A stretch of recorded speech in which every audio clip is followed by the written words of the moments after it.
Hello, chat. Hi, and hello, Anya. Hello. Welcome, everybody. Sorry for the very slight delay. I promise I wasn't just stuffing a foot long down my throat. Sandwich. Sandwich. Sandwich?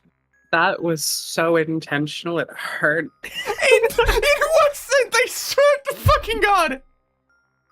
I refuse to believe that you could utter the sentence, stuffing a foot long down my throat, without thinking about the implications. No, okay, no. I was saying it in a humorous way because I wanted to convey the, idea of me just, lodging a huge sandwich down my throat because I was eating in a hurry. But I did, it was halfway through saying the word footlong that I was like, wait. Wait. I think I'm taking more of an issue with the repeated use of the phrase "down my throat." It was part of the humor. It wasn't supposed to be sexual in nature. It was a bit. It was a bit. You just can't help yourself. I need you to know my brain just works like this 24/7. That is just my curse. I am like this. I am like this. I didn't choose to be like this. I just am. Do you think if I could have chosen to be this ball of hyperactive sexual energy, I could have? Yes, I could have actually. But I was that's gonna say, would you not have? But that's beside the point. God bless you. We have gotten extremely off track already. Hello, Anya. Hello, Chad. How are you all doing? I personally am fantastic. It's fall. Pumpkin spice is back at Dunkin' Donuts. I have given reason to live on the eastern seaboard once again. I have a lot in common with Nasu. Thank you. If anything, we're just warming up. God. It's like foreplay for the Fate stream.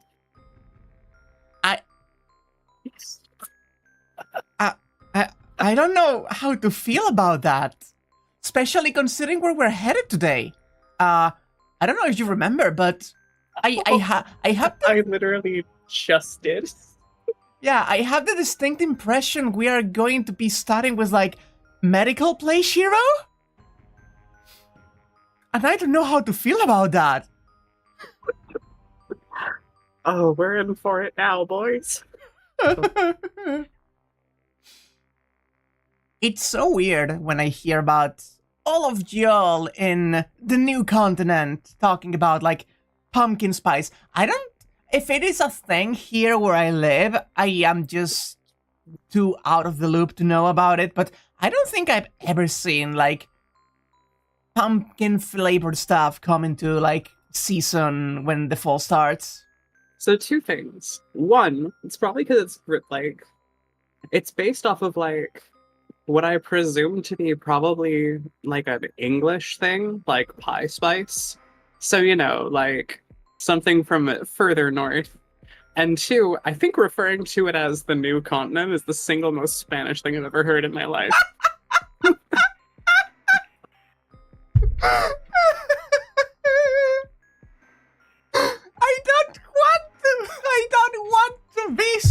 I don't want to be Spanish. Get me out of here. Also, it's not pumpkin flavored. It's called pumpkin spice because it's the spice you would use for a pumpkin pie, primarily cinnamon and nutmeg. Wait. Pumpkin spice flavor is not pumpkin flavored? No, it's the spice you use for a pumpkin pie. What? My whole... I'm sorry you had to find out this way. My whole life is a lie. I don't know what to believe anymore. I thought it was pumpkin flavor. I thought that the spice added to the end was just, I don't know. I don't know. Oh, well, presumably that's the spice that makes it taste like pumpkin, right? Well, I'll have you know, pumpkin kind of just tastes like a squash. So, like, Fair. it doesn't really bring a whole lot on its own. There's not a lot of pumpkin to taste. Ah, that's extremely fair. Also, this this has been a disaster of a start. I'm just starting Fate. I'm just starting it up. We're moving on very tactfully. What are you guys doing? It's been 10 minutes. 12, actually. I feel like I've hit my making fun of you quota for these first 10 minutes, so we're good. Ah, why do you have a quote? You hung out with Jackie way too much. Yeah, I can't really help it, can I? Okay, give me a moment. Jackie's a terrible influence on me and everyone else they've ever met. Can't you all see things and hear things properly? Thank you, Watchdog. Never. Actually, you know what? No, that's right. Never let me, live anything down. I don't want to forget my mistakes. I want to be a 1 million subscriber YouTuber at one point that just has someone still reminding me of the time I said something stupid on my 12th video ever. Right? That's the dream. The dream is me being this person that has made it and still getting fucking bullied into the ground every single stream. Flash forward 5 years, you've got a stable video content thing going, you're having a great time, and someone just leaves, it's like, hey, remember when you thought that pumpkin spice was...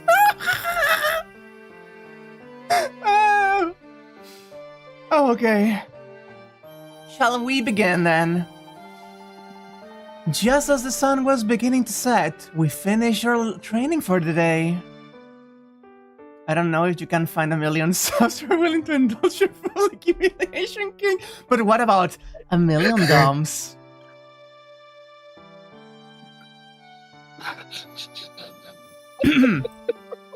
I was close to the limit of my energy, and I need to learn magic from Tohsaka tonight as well.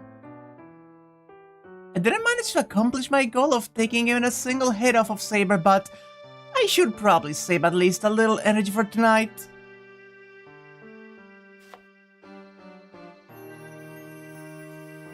And so, with that in mind, I'm in charge of dinner tonight. Right. Saber went to rinse off her sweat right after I did. Why do you have to put it like that, though? So it doesn't You know seem... why. So it doesn't seem like she will be back. She'll... Oh, that is a typo. That is actually a typo. She'll be back for a while. I'm home. Oh, I see you're making dinner, Shirou. Good for you. I'm impressed. As soon as she energetically entered the living room, Fujine plopped herself down on a cushion. In contrast to Saber, who has to sleep for half the day, she's like this 24 hours a day. I adore her so much. I have no doubt that she's even like this even when she's asleep. Hey Shirou, can I eat these apples? How hungry are you, woman? She says as he reaches for the pile of apples sitting on the tabletop. Yeah, I don't care. As you can see, we've got plenty. Enough for everybody to eat there, three a day. So enough for Fujine for one day. Is that so? Then should we make an apple pie or something? Well, you'd be the one making it though. Should we? And then immediately, well, about that we. Should we? I mean, you. As she says something totally carefree, she sinks her teeth into the apple with a crunch. I did make sure to wash them before I put them all out on the table, but she's not the sort of person to worry about that anyway. The perfect woman, sincerely. Well, perfect woman. I don't think a god had any input in the creation of this woman. Ah. Good grief. There goes my get well gift. Even if it was a misunderstanding, just what does she think a present from a friend of mine concerned for my health is? I need to say something clear here. Fujine, where's my gift? She might really make me a pie. Retreat. Never mind the apples. Eat some mandarins, Fujine. What is this choice? This may be the most irrelevant choice yet. I love it. Somehow this one choice is going to have repercussions through the entirety of the playthrough. I can feel it. This is the next bad end we're gonna get, I'm sure. Fucking never mind the apples. Eat some mandarins. We love fruit. We love fruit. Oh. Mandarin then?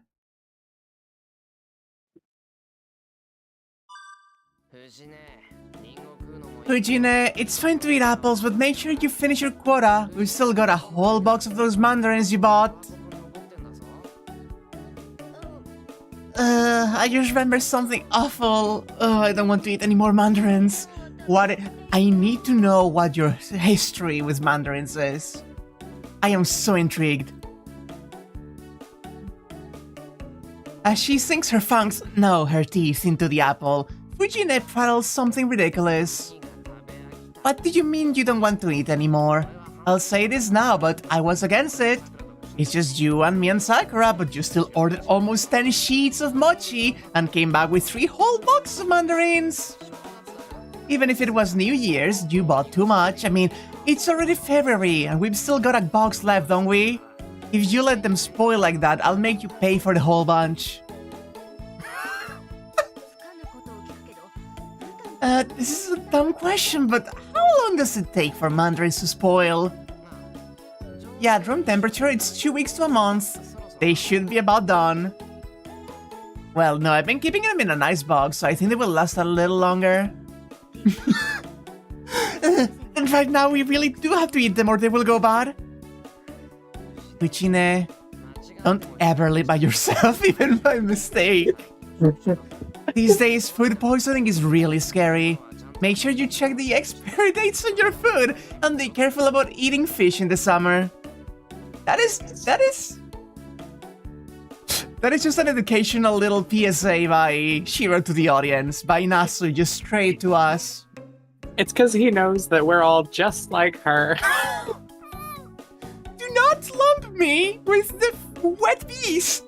I may be moist and beast-end, but I am more self-sufficient than this. I'd call you soggy, probably. Don't worry, when that time comes, I'll just come over here, so I'll be fine. You can just give me your leftovers, okay?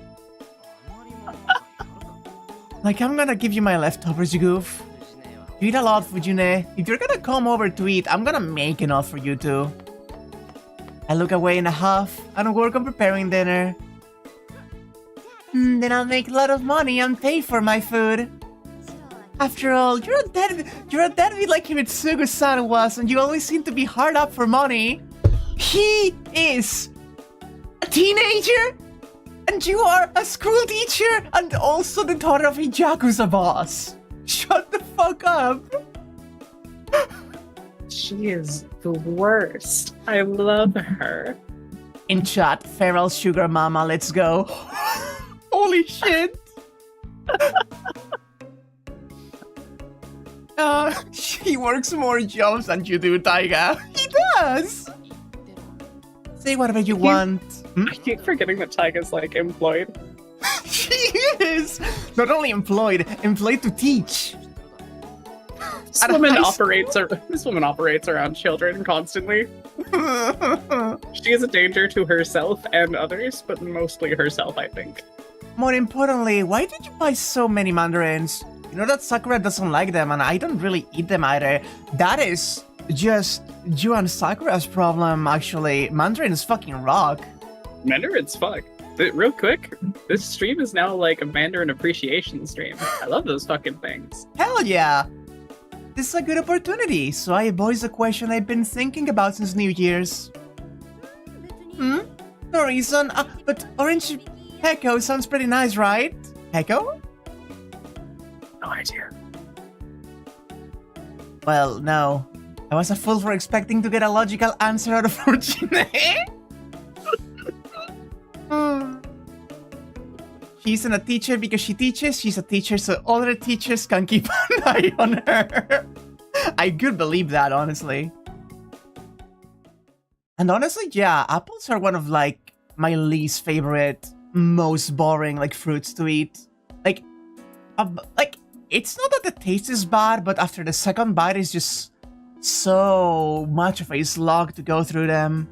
There's just so much apple per apple. There's so much apple per apple, and there's not enough taste per bite. Depends on the variety of apple. Fair. Shout out to the two best apples, Pink Lady and Gala. I hate that they have names. They're different breeds of apple. I don't see what's wrong with that. Dinner preparations are done, and it's after 7 o'clock. Saber and Fujine are in the living room. There's just no sign of Tohsaka, who should be here by now. Oh. I hope nothing happened to her out there. She did say that she was going to be getting late, right? I doubt Tohsaka at least could get herself into any trouble, but she seems like she makes some stunning blunders from time to time. That's a understatement. I guess I'll go take a look. If I'm just taking a look around the outside of the house, I should be fine by myself.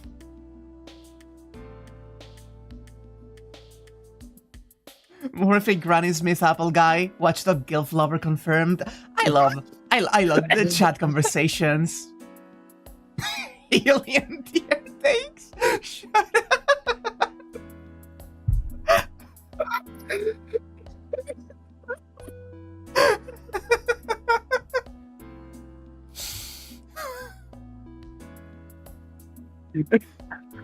I am just not going to entertain the apple conversation any longer.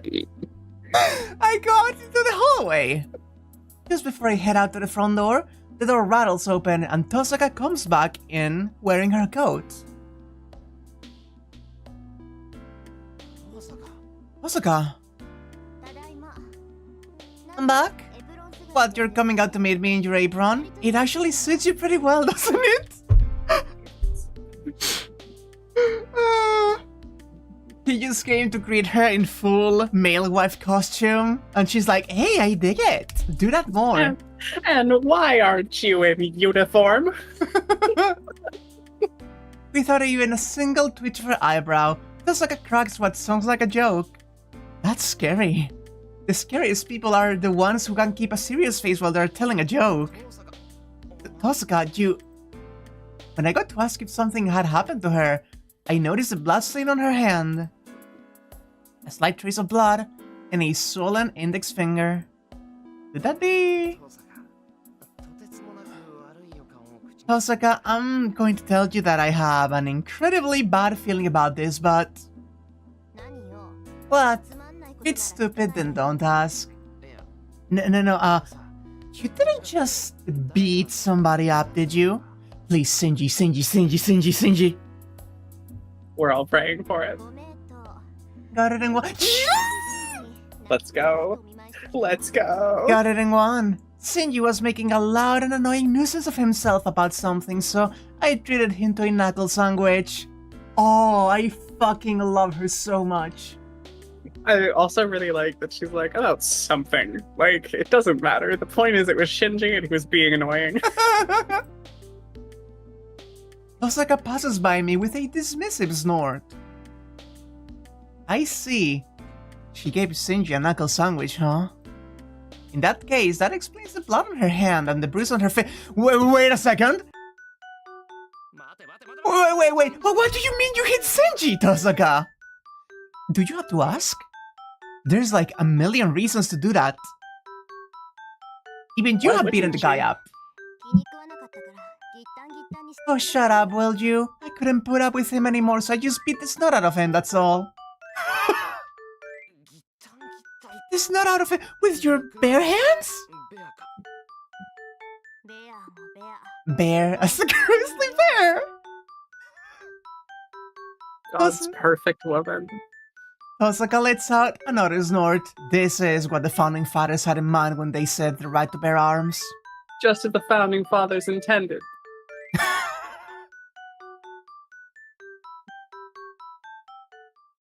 A brief silence. I shut my mouth at a loss for what to say and caused an awkward silence. Let's get back on topic. You said you hit Shinji, but how did that end up happening? Well, I mean, of course I hit him. He was saying all this stuff about how I should team up with him and I should dump you because you're useless. He called me out just to say something stupid, so I shut him up with my fist. Aww.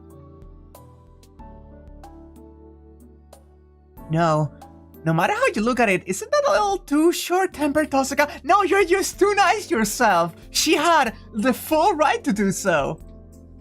No, or did Shinji say something so moronic that it enraged the normally calm and collected Tohsaka? Yeah, you're starting to... Yeah? No quarter for sneering anime boys. What's with that look? I'll be clear, I'm the victim here. Aren't you both guilty? Centrist. Centrist! Centrist Shirou!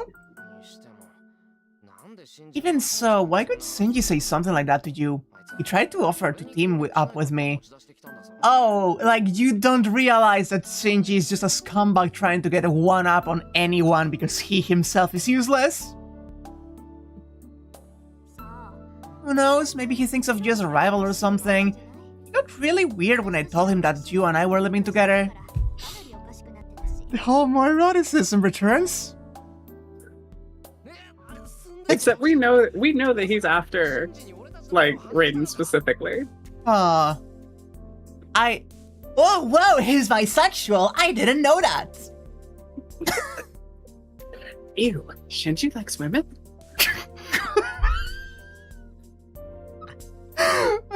I got a friend of mine. I don't remember who it was, but they sent an image that was an edit of that one image, but with essay that was like, you hate a woman because you're misogynistic. I hate a woman because I'm gay. We're not the same. Yes. Perfect. It's the one where it's like comparing Greek and Egyptian Yeah. shit, where it's like yeah. Oh, that was you. Thank you, Sharpie. I forgot who it was. It was either you or Derek, and I didn't remember. Told him we were living together? You told Shinji about us to Tohsaka? Yeah, I told him. I guess it was yesterday morning. Shinji called me out and said some self-important thing like, I'm a master too, so I'm just like you, Tohsaka. I got kinda mad and told, well, Shirou's the same as well then.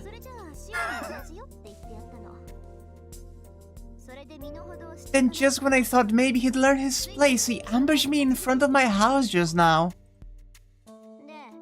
So then I told him, sorry, but I'm already living at the Miyakun's house, so I have no intention of teaming up with a half-assed master like you. But what, should I not have said that? She's so brutal with him. You shouldn't say something like that normally, should you? Should you? Shinji's interested in Tohsaka as is, so that's like pouring oil on a fire. Well, be that as it may, I see. Now I understand. The reason that Shinji only considered Tohsaka his enemy, and the reason that he was so insistent on wanting to team up with her. In other words, he is a simp. But it's weird, huh? I wonder why Shinji's so stuck on me? Judging from his personality, I wouldn't have thought he'd even consider teaming up with anyone. No. I'm telling you that's because for Mato Shinji, Tohsaka Rin is special. He's not weird at all. You're special for Shinji, I think. He was originally a mage family, right? Then, since you're from mage family like he is, one whose blood is still strong, I wonder if he doesn't have a massive crush on you? Oh fuck, it's eugenics again. It's eugenics again! He's not always eugenics with wizards, fucking hell. Because mages in the Fate series fucking suck so bad. I think mages fucking suck. I see that as a mage myself. Mages fucking suck, yo. That's why he's so stuck on Tohsaka. For him, wasn't Tohsaka Rin the object of his affection before the Grail War even started? Wait a minute, I mean, it's nice to be liked, but... It must have been quite a surprise. Tohsaka stops to ponder over it. Oh, I remember now. Now that you mention it, Shinji did confess to me in first year. Oh god. She makes some kind of outrageous reaction like, oh my god, I forgot. Just in this moment, I pity Shinji. Don't! He doesn't deserve it. Well, no wonder he never stopped trying to talk to me. It makes sense now. Well, that's fine, but what did you tell him?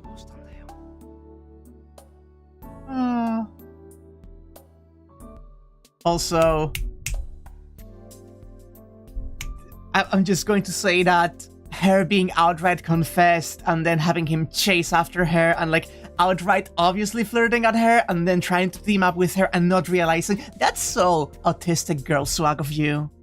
That's exactly what's going on here. It's beautiful. She is so autistic and I love her so much.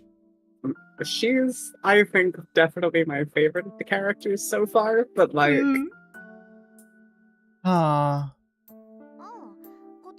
obviously I turned him down, right? I'm never satisfied with any contest if I don't go first. It's like, if I'm gonna do it, I want to do it myself, or like, I can't go along with it if somebody comes at me first. I guess she doesn't really remember. Tohsaka sinks deep in thought. I can't believe it. She might actually be living only by her senses. So you're bad at rock, paper, scissors, aren't you? Hey Tohsaka, are you fucking autistic?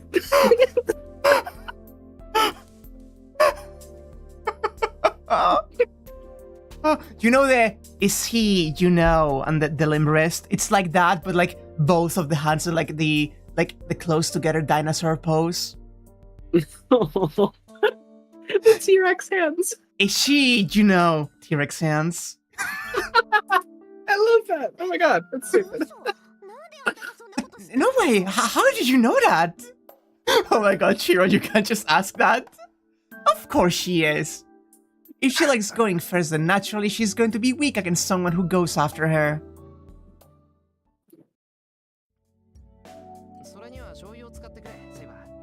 Use the soy sauce with that, Saber. Don't ever put mayonnaise on it, even by mistake.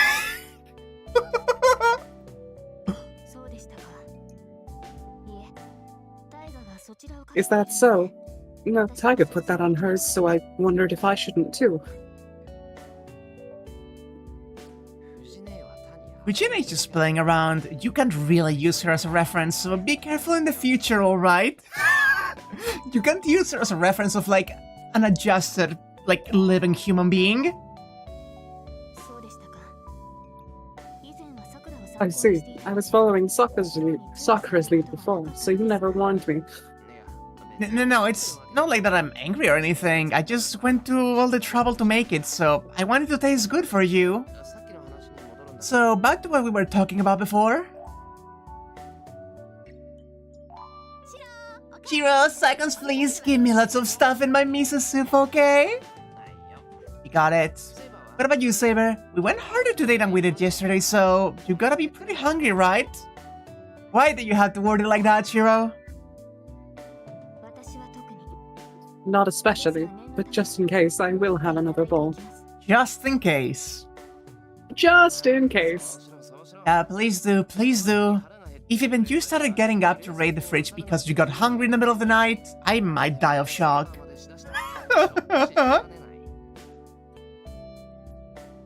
What is with you, Ren? The phrasing of the BN is beautiful, honestly. That's mean! That wasn't me! It was a mysterious burglar that turned the fridge upside down! Then tell this burglar not to just eat meat, but to eat some vegetables as well, huh? And not to clean out the desserts like that's what she was aiming for in the first place. Good grief, you're not a starving animal. She kinda is. She kinda is. But don't call me a tiger! I'm not. I'm saying don't throw the hot daikon at me, you idiot! Creature. Beast.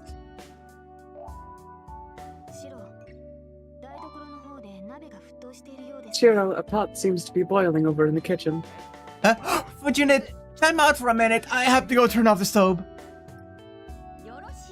Very well, then bring me some chicken and boiled eggs too right away. Roger that. Well, I'm counting on you to keep Fujine company, alright, Saber? Yes, please don't rush your cooking on our account, Shirou. What is going on with Tohsaka? I get up from my seat, and now that you mention it, why has Tohsaka been silent this whole time? Yeah. It's because she's thinking about how cute Shirou is. Not Shinji. Not Shinji, god, no. Not Shinji. Tohsaka, does the food not taste good today? No, it's fine. It's nothing, so don't talk to me. She looks away in obvious discontent. She's not the kind of person to let what happened with Shinji bother her this much, so... I wonder if something happened to hurt her feelings or something? Thinking up of new rock, paper, scissors strategies.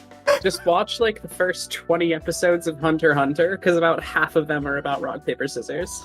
I have to watch Hunter x Hunter at some point. Well, I just spoiled about 20 episodes for you. Dinner ends as usual and Fujine goes home satisfied. I love this woman so much. She shows up as a teenager, cook her dinner, and then fucks off. Saber and Tohsaka are in the living room. Before there was kind of an awkward atmosphere between us, but now that I've spent these last 2 days training with Saber, I'm not finding it so difficult to be around her. Saber, you can go to bed if you want to. I'm gonna finish everything else up myself. No, until you sleep, I will remain awake as well. I also want to ask Rin about your proficiency with magic. I see, then why don't we go to Tohsaka's room a little early today? You don't mind, right, Tohsaka? Yeah, I don't mind. You started getting along pretty well with Saber, haven't you? She's jealous. Oh! Oh no, she's jealous. Oh, the tsundere is coming out! Full force! Oh no! She shifted into attack mode. For some reason, in the same foul mood as she was at dinner time, Tohsaka says that. I'll be waiting in my room, so come by when you finish cleaning up. And I'm going to be skipping school too starting tomorrow, so come and see me in the afternoon.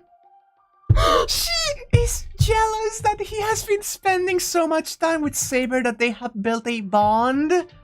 And she wants to do it too.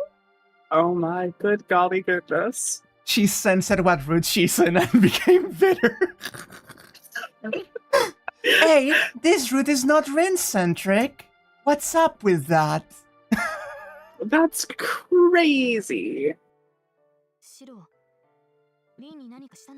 Shirou, have you done something to Rin? She seemed angry. She looked that way to you too? I have no idea.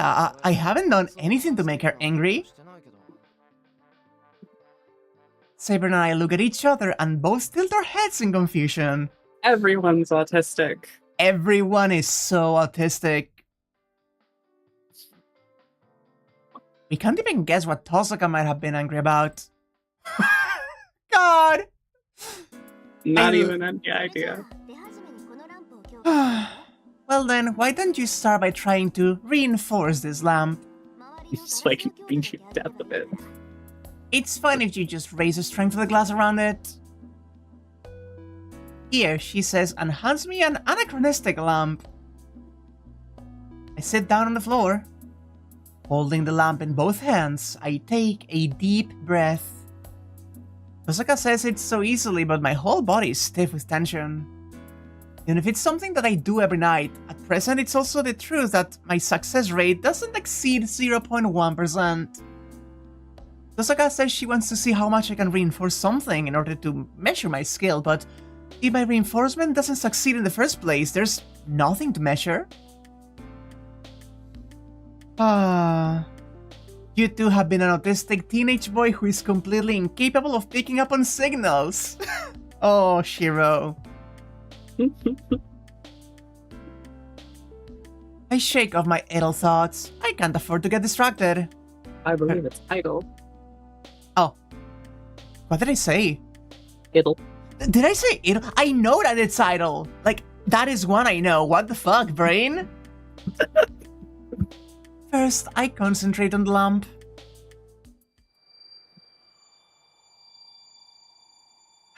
What rises up into my mind is the lamp's blueprint.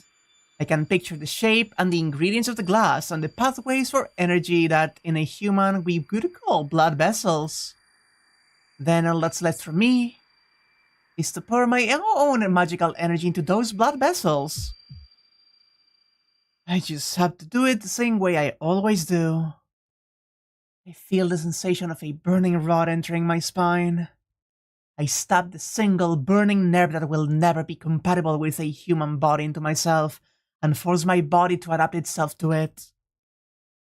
If that at least goes well, then all that's left is to pour the corresponding amount of magical energy into the glass. It broke. I guess I couldn't control it. As a result of pouring too much magical energy into it, the glass disappointingly shattered. I timidly look up at Tohsaka. Like I thought that maybe this wouldn't be the case, but I guess it really was after all. Tohsaka shoulders slump in disappointment. What wouldn't be the case, Tohsaka? That's obvious, isn't it? I'm appalled by your lack of ability. In the first place, you don't even know the fundamentals. Good grief, I'm actually impressed that you can generate magical energy at all with such a ludicrous method. Tohsaka? You're not angry, are you? He's so autistic, though. Like, now that we're talking about it. I feel so fucking bad for Shirou right now. I want to cry. This poor man.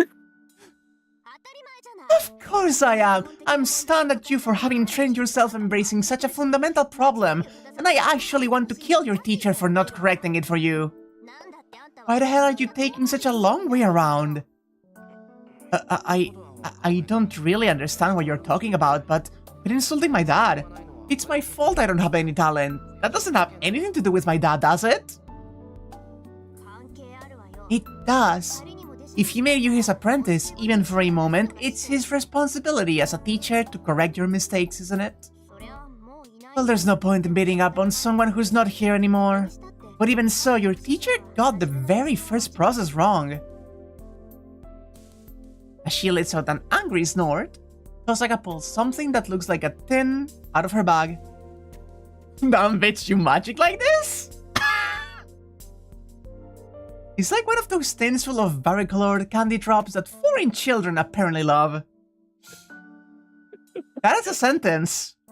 That is a sentence. That is a fucking sentence, Shirou. I've seen plenty of imitations here in Japan too. The sort where there are a bunch of different candies and the white ones are mint flavored. The fuck are you on about, dude? I know what he means, actually. Shirou will never stop hating foreigners. God bless him. Shirou, hold out your hand. For now, I hold out my hand. Tohsaka shakes the tin, and a reddish drop comes out. Here, swallow this!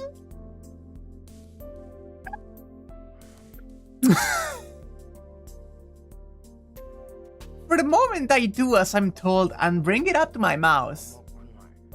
It's not sweet. No, rather, it doesn't have any flavor at all. What's more, the feel of it on my tongue is more like a rock than a candy, isn't it?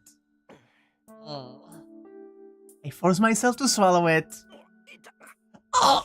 My esophagus is stinging! Well, what was that, Tohsaka? Rat poison. Oh, it was a jewel, obviously. Couldn't tell just by looking at it.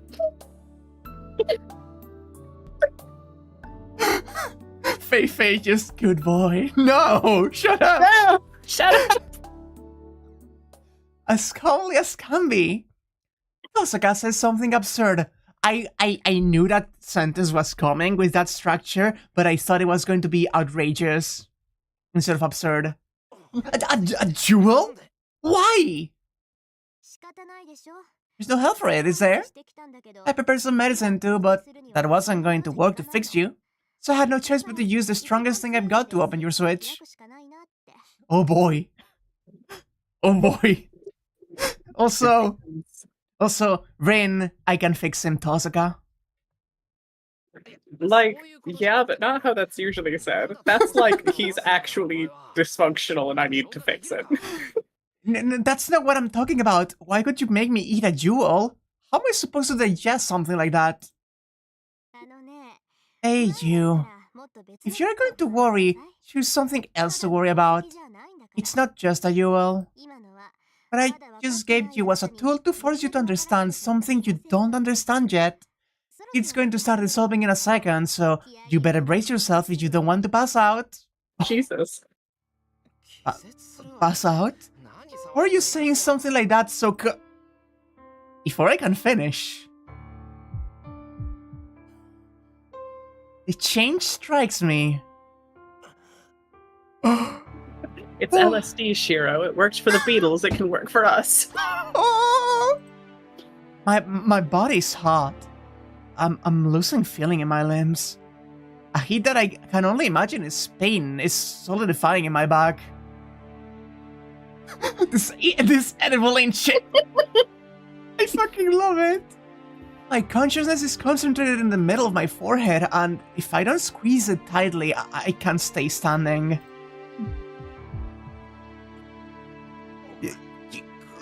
This is... I know this. I know this feeling. This is failure.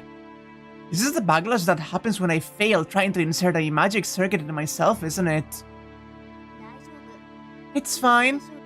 It probably hurts right now, but if you maintain this state, it will get easier little by little. Although the heat in your body will probably continue for another 2 or 3 weeks.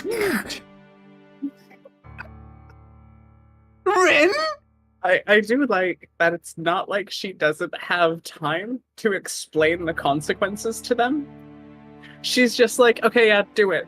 Okay, here's all the bad stuff that's gonna happen now that we're past that. Oh my god! Jesus fucking Christ, Rin! I want to say something back to her, but I don't have the leeway for that right now. All I can do right now is just do my best to maintain my balance and keep from falling over. Listen, the difference between humans and mages lies in whether you have a switch or not. You understand that that switch is the on-off button for your magic circuit, don't you? Look, there's an electric kettle that can boil water over there, right? A mage is like that. And a normal person is just like a pot that can't boil water, but can still keep it warm. We resemble them, but we are different. Whether you have that water boiling switch or not isn't something you can do anything about yourself, right? It's decided when you're born. No, when you're conceived, whether you'll be an electric kettle or just a pot. People who don't have a switch will never be able to experience magic. Look, you might be an amateur, but you certainly have a magic circuit. In other words, you have some aptitude for magic. So that's why once you've made a magic circuit inside yourself, just once, all you have to do after that is just switch it on. You can generate magical energy within yourself just by flipping the switch and switching your body from off to on. I steady my breathing. It's like Tohsaka said, as long as I can just control myself, it seems like my condition won't get any worse. You only ever have to create the circuit once, but instead you're trying to create a new magic circuit and insert it into yourself every time. Oh, good God. That's pointless. Once you've established it inside yourself once, all you need to do after that is just switch it on. Normally, when someone manages to create a magic circuit, the next thing they're taught is how to turn it on and off at will. But your teacher didn't do that. So that's why you're risking death every time and trying to create a new magic circuit. Now, I suppose it's possible that your father made the same misunderstanding. My boy's been reinstalling Windows every time he boots up the computer. Yep.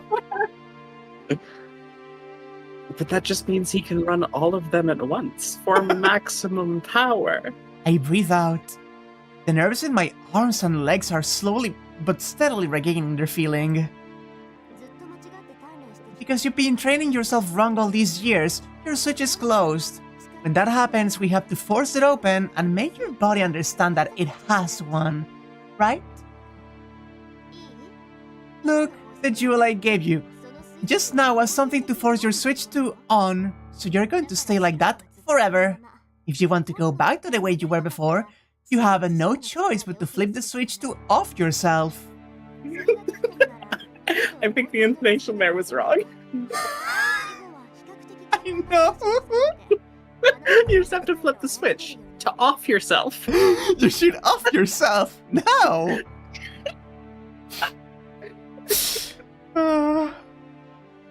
Thank you, Watchdog, for that warning. If you can do that, after that you won't need the help of a jewel anymore. After that, you will be able to control your magic circuit with a relatively simple mental exercise. I understand that, but... Can't I do something about this heat in my body? Even if you tell me to switch it off, just how exactly am I supposed to do that? Huh? You can talk already? Oh, you're pretty good at controlling yourself. In that case, you might be able to get back to normal sooner than I thought. Right now, in order to calm your body down and make you feel better as soon as possible, your body is trying to turn your switch to off by itself. All that's left after that is to use your own will to speed that process up. See? It's easy, right? No, I'm telling you, I don't understand at all. Even if you call it a switch, it doesn't feel real to me. That might be true now, but soon you will be able to clearly picture it. You'll be able to kind of pop a button in your mind. After that, all you have to do is press it, and you'll be able to easily open your magic circuit. Don't worry about it. It's the Staples easy button. I hope so. Right now I just feel sick. No doubt. Shirou, up until now you've always closed your magic circuit right away after you use your reinforcement magic, haven't you? Right now it's the opposite. Your magic circuit is stuck in an open state. It's just constantly running at full speed, so it's only natural that it would hurt. But that much is an essential condition of being a mage, so if you're going to fight as a master, having an on-off switch is sure to come in handy sooner or later. Being a mage fucking sucks so much.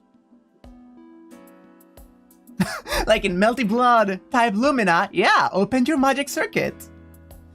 I love bizarre intros to fighting games. I know that. You caught me off guard, but I'm grateful, Tohsaka.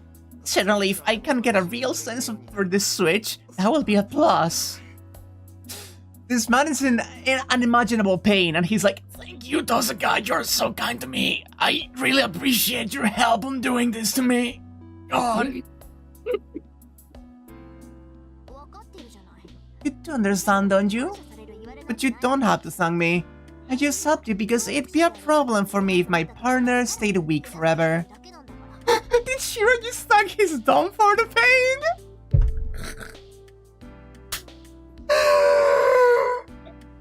Please! Dude really loves a girl who can... They have a point. Like that is kind of what happened. Yeah, it is exactly what is happening. It is what is happening here. Oh, Uh, fate. oh, fate. Oh, fate. Oh, fate. Oh, Nasu's fandom fetish. Tohsaka looks away with a Oh, wait. I wonder if it's because my body is so hot. I can't help but idly muse that Tohsaka is actually pretty cute when she— Are you getting horny? Are you getting horny when in the middle of unimaginable magic pain? Good lord. I can't help Like now's not the time, boss. when she's embarrassed. And he's describing it as like, you know, like this heat just like passing through his body, you know? I think I kind of liked Tsundere's actually. But why are you staring at me like that? Oh, I was just thinking you're not very honest about your feelings. I see. Well, if you're able to banter like that, you must be in pretty good shape, huh, Miya-kun? If you're feeling so well, you don't mind if I keep teaching then, huh? Jesus. I can't. This fucking dynamic. I have seen less egregiously horny dynamics in actual porn. Yeah? Tohsaka grins and steps in closer to me. This wasn't one of the parts of— This wasn't one of the porn scenes, was it? Like, I am at the point where I could see this actually developing into this, you know? Like, it basically already is. It's not— no, it wasn't. This was just like this. This was just like this. Wait a minute. Hey, my body still won't move at all. Well then, try your reinforcement again. You probably can't control your magical energy right now, but if we don't get you used to this state, you won't be able to use it to fight. It's fine. I brought a mountain of lamps. I don't know how many dozen times you'll fail, but I'm not going to let you rest until you succeeded in reinforcing one. It has to be a lamp. It's gotta be a lamp. Beaming at me, even though I can barely move, she hands me a lamp. Lamp. Lamp. Whoa, you know, that's not much different from telling a man with a 40-degree fever to walk across a tightrope, don't you, Tohsaka? My American-ass brain, like, 40 degrees? That's not a fever, that's really cold. Oh boy, to think I'd be the one to give up first. She stares at me. Tohsaka criticizes me with an indescribably dubious look. What color was the jewel again? I think red. I'm pretty sure it was red. It was definitely red. No, I'm really sorry. Jesus, 104? I was naive. I never imagined that you'd manage to break all 30 of them.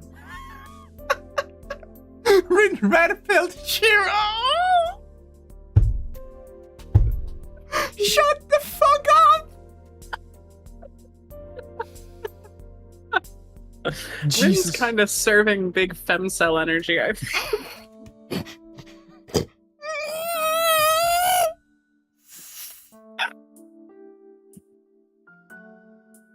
Oh my god. Sorry, but this is it for today's training. I don't have any other tools for measuring your reinforcement. I just brought these 30 lamps, that's all I've got. No, I really did work hard. She's... No, because we were talking about... She's the transitioning trans man, Shirou, shut the fuck up! Shut the fuck up, holy fucking shit! I did my best with this body boiling like a pot. I did my best, but in the end my reinforcement didn't succeed even once, did it? Hey, if it's just the glass that's broken, then you can fix it, can't you, Tohsaka? You fixed my broken window here before, didn't you? Impossible. That was just a normal broken window, right? These are broken because they couldn't withstand your magical energy. It's difficult to meddle with something that's already wrapped in someone else's magical energy. Remember that, okay? That's foreshadowing. Huh. Is that so? It is. It's fine, so you can go ahead and rest, Shirou. I'll call it a success that we just managed to wake up your switch today. That particular, Bryn Sprite is my favorite one in this entire VM. I love that fucking expression so much. That is the single most get a load of this guy fucking look that has ever existed. I love her. There's a lot of people that accuse is it Takahashi? The name of the artist? No. What's the name? Holy shit. How did I forget? I was reading a post about him the other day. But a lot of people say that he can only... Takeuchi, thank you. That he only can draw a single, facial, not expression, but facial, structure, which is where the whole, same face disorder. Yeah, the Saber face syndrome. But he's really good with the minute expressions. He's really good at doing good expressions on the faces. Very much so. Once you're able to control it, I'll teach you what comes next. I'm thankful for letting me rest, but what do you mean by what comes next? You can only use reinforcement, right? You said before that that's the only thing you can use, but in that case we might be able to bring you up to the slightly more advanced transformation. Have you ever been taught about reinforcement, transformation, and projection magic? Huh? Let me teach you about TF Shirou. No! I have been taught about that a little bit. Maybe he used Saber a lot. He also does. But also, who doesn't love Saber? I think that's the most uncontroversial fan opinion. Saber is so good. Reinforcement is exactly what it sounds like. Strengthening of something. Calling it reinforcement is liable to make you think that it mainly just makes something harder, but in truth, it reinforces its effectiveness. It makes blades sharper, lamps brighter, that sort of thing. Ooh. Transformation probably doesn't need much explanation. For example, you can't start a fire with a knife. Affixing an ability to something beyond its normal effect is known as transformation. And if I remember, projection is... What was projection again, Tohsaka? I remember my dad mentioning it a lot, but... You know what reinforcement and transformation are, right? Then I think you ought to be able to naturally imagine what projection might be. Well, in short, it's a magic for copying things. It's not a magic that alters something that already exists, the way that reinforcement and transformation are. It's basically constructs something from nothing, entirely using your own magical energy, so it's the most difficult. But magical energy is disposable, right? Things that you've created with projection will disappear almost right away. If you had... reinforcement. Oh, sorry. I'll shut up. Never mind. If you had a projected sword that used 10 units of magical energy to create, and a sword that you reinforce with 1 unit of magical energy, the reinforced sword could be the stronger one. With reinforcement, you just have to alter something that already exists, so it's more efficient. With that in mind, projection isn't commonly used because it uses too much magical energy. Ah, I remember. Now that you mention it, my dad said something like that too. It's not worth the effort, so cut it out, or something like that. Auto-build! What were you saying, Anya? I was just pointing out that you could use reinforcement to make an apple taste more like an apple. More apple per apple, if you will. More apple per apple. Exactly. Well, if that's all your questions, why don't we finish this up? You look like your legs are going to fall out from under you, so I'll bring you as far as your room.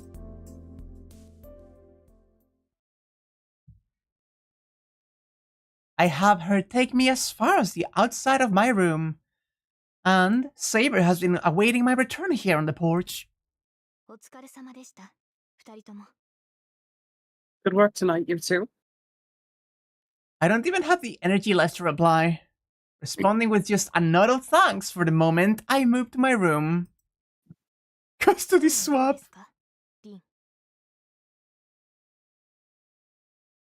How is Shirou, Rin? No good. Totally hopeless. In fact, he doesn't have any talent at all. Just like that, Tohsaka. Just like Tohsaka, a merciless reply.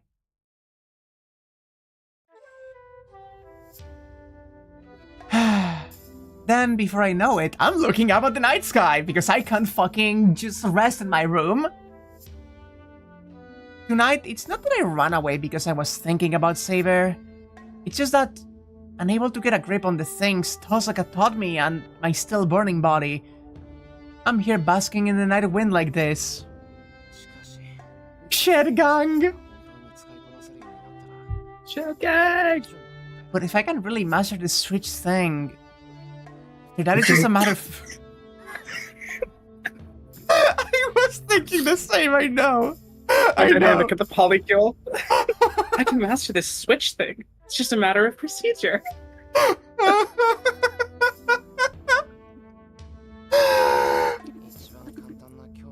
But if I'm gonna fail even the simplest reinforcement that many times, I'm worried about my future.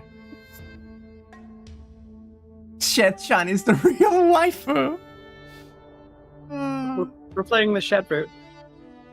As I muttered to myself, I pour magical energy into the wooden board I took from the shed. There's a cracking sound. Like I expected, the reinforcement didn't work, and all that did happen was a crack appear on the board. I can see all the way to the internal construction, so why can't I control my magical energy? Is this because of the way that Rin brought him back to life? Oh, interesting theory. Like, that's what I've been thinking this whole time. Like, they're phrasing enough energy to win the Holy Grail War. That's the thing she used to, like, revive him. Is he just, like, coursing with that shit now? Interesting, but you could also say that maybe it expended itself entirely on just reviving him at the last second before he died. Very true. Saka said I was using too much strength. That it's fine to use a little less magical energy, so I should just focus on reinforcing the weak parts. In other words, be a little more gentle than I've been up until now, I guess. Well, I know that without you having to tell me, though. The problem is that I don't have any way to ease the strength that I'm using. It'd be nice if I had a good way to relax my shoulders, but...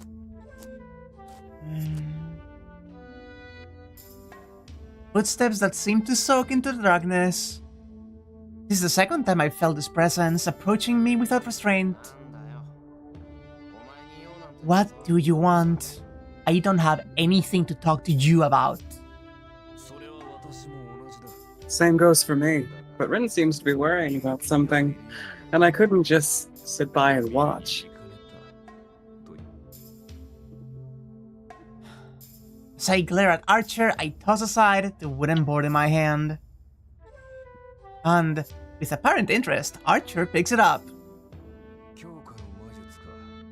Reinforcement magic, Even so, this is a miserable job. Miserable job. Also, because I see a couple of extra people in chat, I'm going to remind everyone, just because I haven't said it the stream, this is a blind playthrough technically. I know a couple more things. Anya doesn't. I don't know shit. So, it's been really fun just seeing her get into the series and just like get her mind blown by some things. I'm just a novice anyway. My bad for bothering your master. No, that's not what I mean. When it comes to this, Rin is wrong as well. Huh? What do you mean by that? Putting your hand to something that already exists? That's aiming much too high. You're not clever enough to do something like that. Let him talk and he says whatever he wants, but since he's actually completely right, I have no room to argue with him. It's the fact that I'm not skillful and my magic not working is my own responsibility as well. There's no point taking that out on this guy. Nah.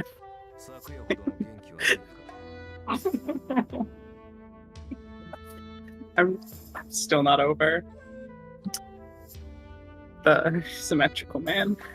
He's a very symmetrical man. What's the matter? You don't have the spirit you did last night? Shut up. You're right, so I just didn't say anything, that's all. It's my own fault that I'm still an amateur. With a I look away. How did he take that? In some sense, perhaps you weren't blessed with the best teachers. Archer said in a voice as though he were somehow impressed. That's not true. My dad and Tohsaka are both great teachers. It's my fault for not being able to learn, right? That's what I'm... That's- I don't know why. That's what I'm saying. For you, a mage who doesn't know anything would be much better suited. A genius can't understand the troubles of an ordinary person. Rin is too much of an honor student, so she doesn't realize the mistakes of a dropout like you. Wow. I can't really understand what Archer is trying to say.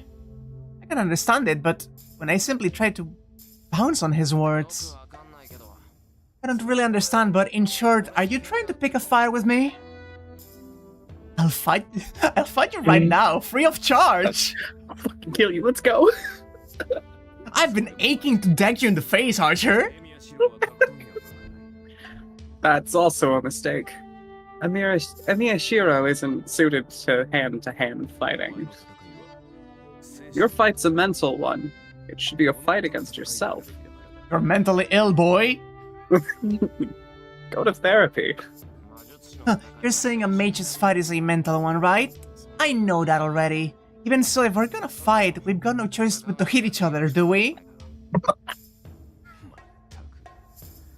Good grief. Like this, Saber has some hard work ahead of her. Yeah? Archer looks down at me gravely.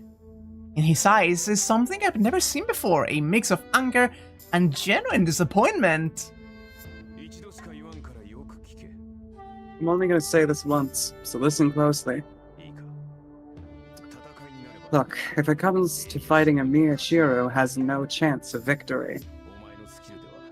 Your skills will have no effect against a servant, no matter what you do. Saber told me that as well. If it comes to fighting, I can't win.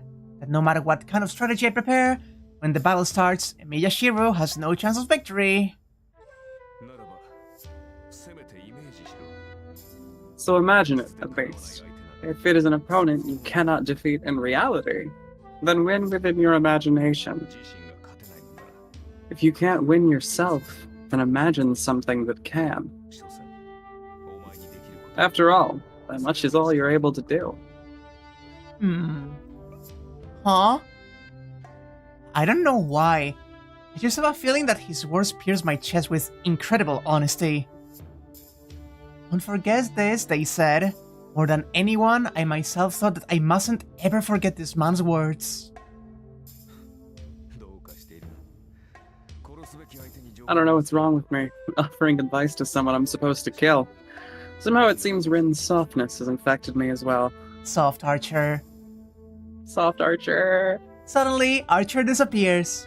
He's normally supposed to be on watch. He probably jumped back up onto the roof where he was keeping watch from.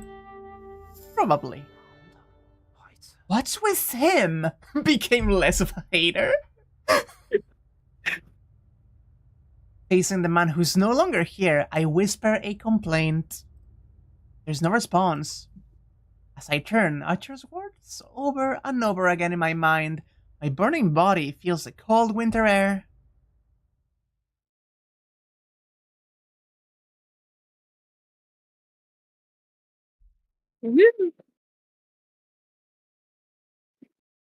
We are running out of days before horrible things happen to people at school. Yeah, also Neo? Huh. Oh, like the Matrix. That is a title for the day. Oh, hi, Nightmare. Hi. I'm dreaming. Perhaps it's because my blood is racked with fever and my whole body is aching. Like this, I'm just again repeating this scene that there's no need for me to remember. For the present Shirou, this is his oldest memory. And at the same time, it is also a memory he can't lose himself from. That scene from 10 years ago that I normally wouldn't be able to remember and that yet I'll never be able to erase. It's not as though I'd forgotten it. It's not even as though I want to forget it.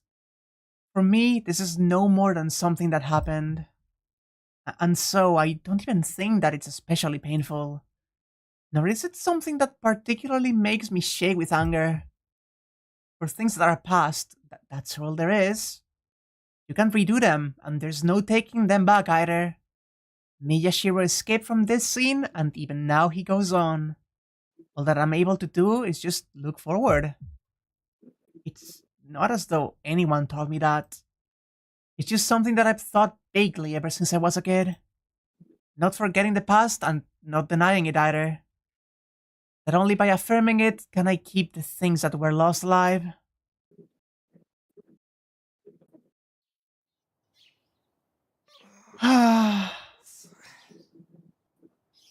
That was not me reading. That was me doing like an actual sigh after that because it's just sheer trauma. That was perfect. I'm awakened by the heat in my body. How long did I sleep for? Why does he keep going to the shed? He likes the shed. Let him be. It's his little cozy autism den. It's his little den. In the end, I must have fallen asleep without returning to my room. Bathed in the night wind. You're going to catch a fucking cold and a half. In the dimly lit shed are me and... Hi, Saber.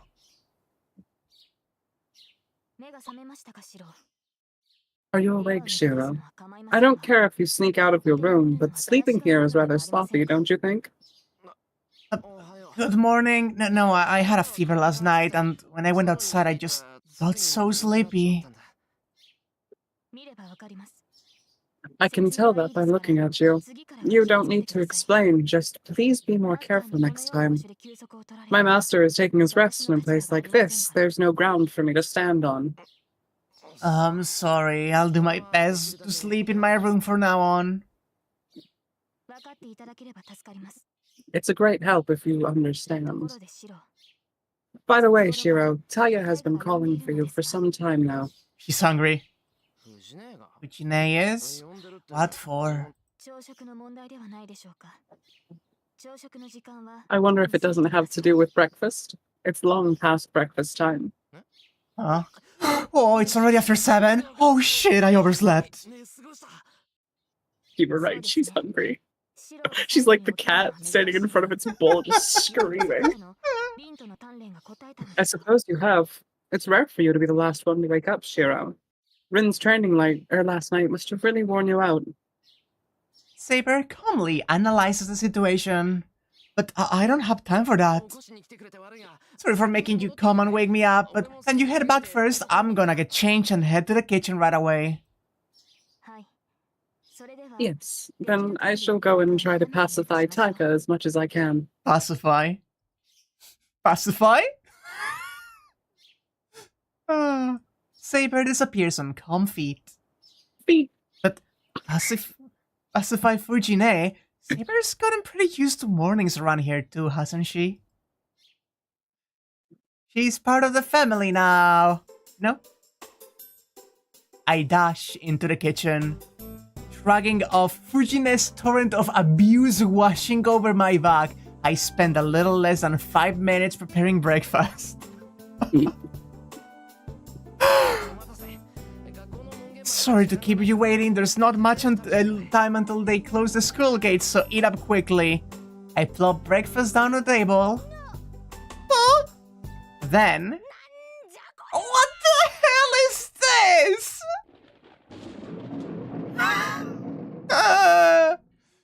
Fujine lets out a mighty roar. What's this? This just toast, isn't it? Shirou, why is this all we get this morning? Now, wait a second. I overslept, so there's no help for it, is there? I didn't have time to make anything else. And besides, isn't this what a bread meal is, basically? It's just missing the salad and fried eggs, so there's not that big of a difference. There's a big difference! Right? We'll think so too, don't you? Fujine calls out to Saber and Tohsaka, silently taking their breakfast. That's naive. Those two aren't as gluttonous as Fujine. Like, she could get them to agree with her. Yeah, I'm not Fujimura-sensei, but I don't know if I can approve of this negligence either. I can only imagine that you're looking down on bread. Hey, wait a second. I thought you normally didn't even eat breakfast? Whoa, what's with that obviously disappointed sigh? Saber, aren't you kind of breaking character?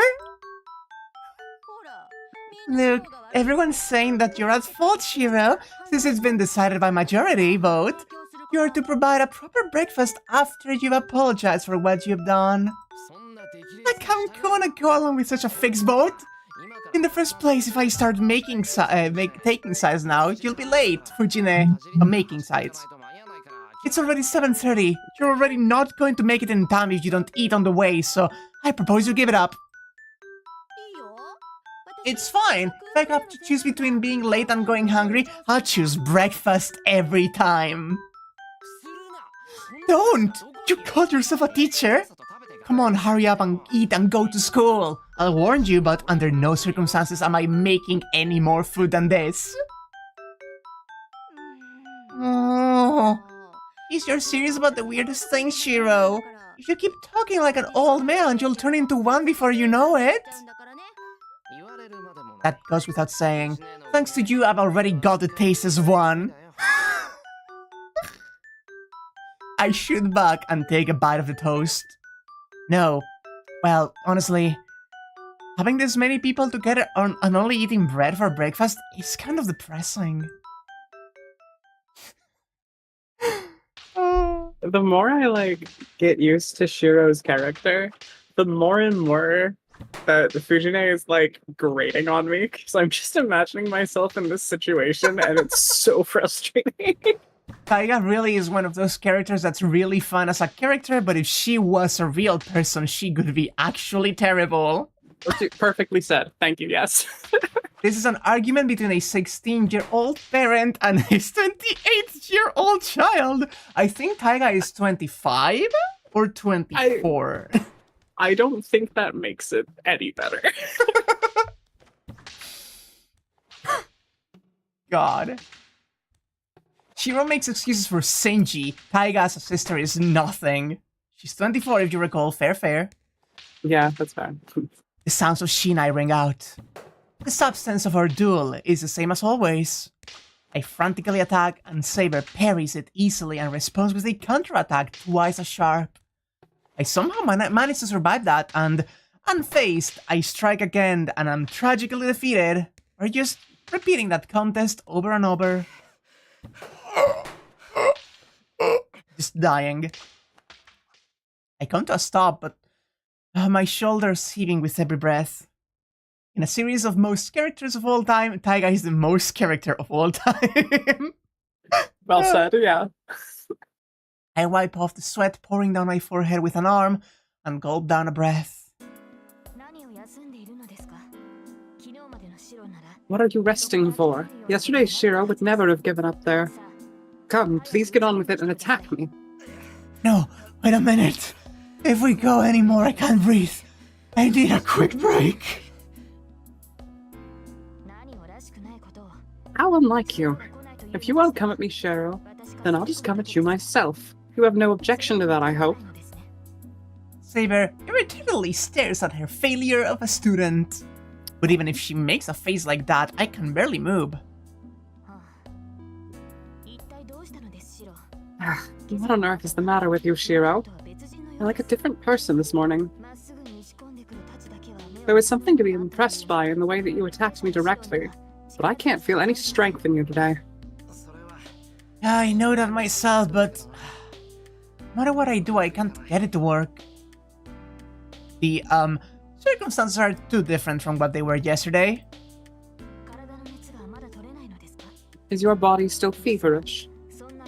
But you stand no chance if such a reason causes your body's sharpness to fail. Please go cool your head and recenter yourself. No, if I'm gonna do that, can you maybe do something about that first? I point over to the spectator standing by the wall. Ah! What? Don't worry about me. You can keep training. Tohsaka doesn't understand at all that when she's absent-mindedly watching me from over there, I'm going to notice her and I won't be able to concentrate on my bout with Saber.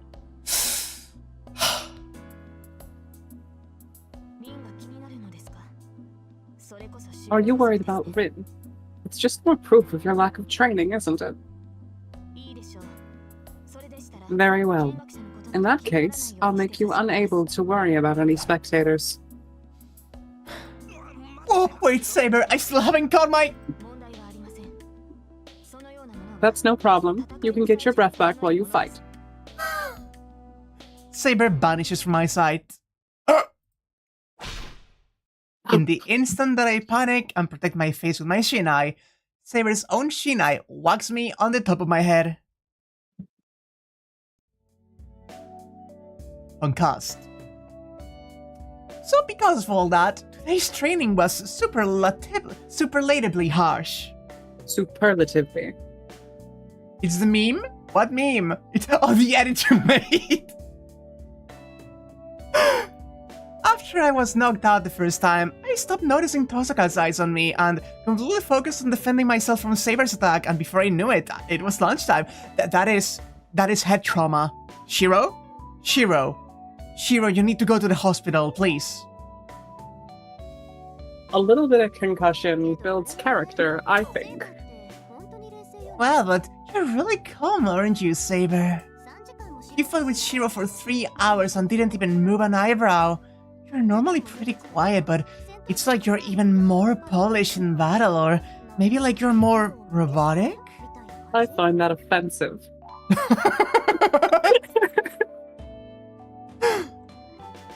I guess she must have liked watching me get kicked around. Anyway, Tohsaka is in a good mood. The two of them are resting in the living room. And if you ask what I'm doing, as a punishment for my lack of diligence this morning, it's my responsibility to make lunch. like, they're just beating him up, making it a show, concussing the fuck out of him, making him pass out, and then he drags his ass out of the dojo and has to make dinner for them. And let's not forget that while all of this is going on, he's still processing, Rin more or less magically drugging him last night to get him to focus. She basically just gave him Adderall, and he's trying to cope with it. Literally. Holy shit, this boy. Oh, well, this is in heat. He is. What do you call a reverse harem where all these women are just abusing you? I think that's just a harem. Good grief. I want to cut corners and finish this up quickly by just making noodles or something. Robotic? Yes, I suppose. I've never thought of it that way, but perhaps I am putting my emotions on hold when I take up my sword. I doubt that would change even if we're only a practice bout. You're talking about the resolve of wielding a sword as a woman, you're inferior in physique, so at the very least you won't lose in spirit? That is a sentence. She's trying to impress Shirou. No, that's wrong, then. It's true that remaining calm is part of my readiness when I'm fighting, but that should be the same for a man or a woman. I'm sure that even you, Rin, can cast aside your feelings when you fight. You are the sort of person who can do that. Calling her out. You say that, you say what you please, don't you? Well, that is a fact, though. But you and I are different, Saber. I guarantee it. All I'm throwing away is my softness. I can't be as coldly objective as you are. So it would seem. No doubt that's why you're so beautiful. You're able to preserve your elegance as a woman, even in battle. What? Is that sarcasm I hear? I can't possibly compete with you in beauty. I'll confess, and she was all the way over there, but in the instant I first saw you, I was fascinated by how beautiful you are. Oh my god! Saber Riz! No, I can still hear you, Tohsaka.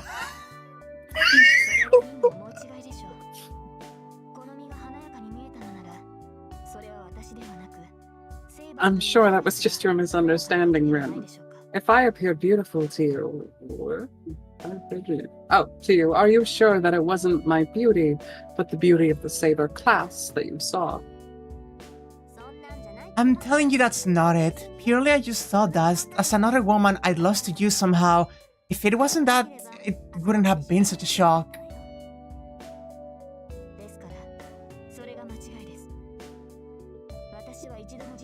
And I'm saying that's a mistake. I've never once thought of myself as a woman, nor have I even once been treated as one. It's impossible that I could be beautiful. No, you're wrong. You're wrong. But also, gender. Extreme gender. Gender.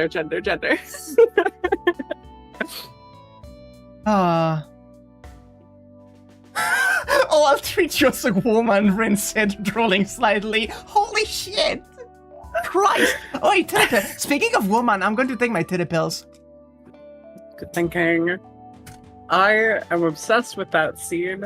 I loved that. These two idiots are both very attracted to each other and have no idea. They are... Jesus fucking Christ.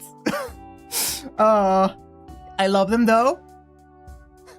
I just... Okay, but like, remember when I was talking about how Shirou just got, like, beat the shit out... Like, got beat up to the ground constantly, and then made to make lunch, and then his fucking servant and his mage rival teacher are flirting while he's making lunch. It is such a good setup that, like, it feels like this is the content that the entire slice of life has been building to. Like, all of that has just been an excuse to get these dynamics together in a room. Their conversation dies with Saber's words. Made feel wife behavior. I just am always going to be getting used of the mental image of Shirou. Shut the fuck up and get the fuck out. I'm going to fuck your servant now. As I swing the kitchen knife, Saber's words make me angry. I've been thinking this for a while, but what exactly does she think she is? Shirou transforming moment. I exaggeratedly swing the knife into the kitchen, into the chicken with a thunk. Somehow it makes me irresistibly angry. I've never once thought of myself as a woman. It's not like it has anything to do with me, though. With a crack, I stab the knife into the cutting board. But even doing that relieves the anger rising in my chest not at all. Adding MCR to the list of kinks unexpectedly awakened by war. Don't stab your cutting board, you hooligan. It is a cutting board. What are you going to do if not cut it? It's terrible for your knife. I know. Like, it's awful for your knife.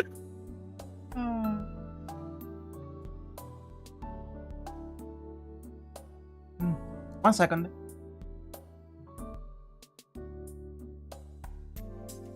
It's not a stabbing board. So that is your assignment for today.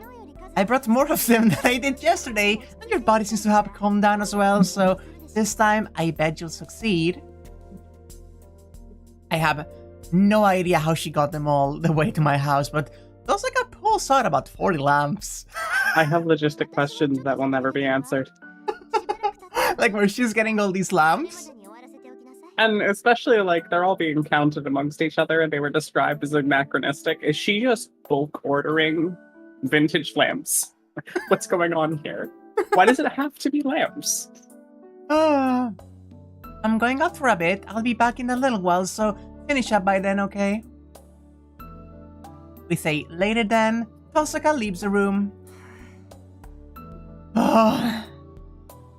She stole lamps. 40 lamps. That's as many as 410, so that's terrible. Rin Lex Luthor, holy shit. Oh. Well then. Last night being what it was, I had to at least succeed at 1 or 2 this time.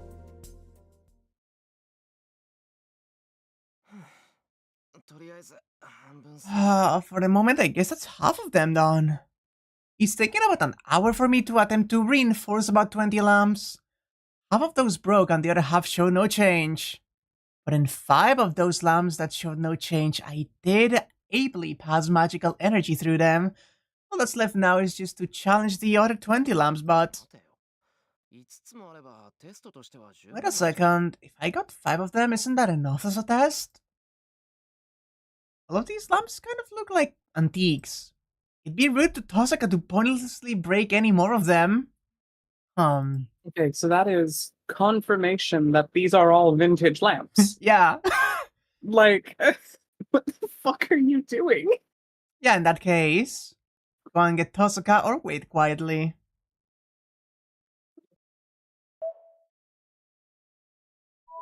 I mean, go get her. I'm not just gonna sit here and twiddle my dick. Like, come on. Let's go get Tohsaka! No matter how you look at it, I can't afford to break any more lamps. No, I don't really think that's something I can say as a novice who's already broken 40 of them, though.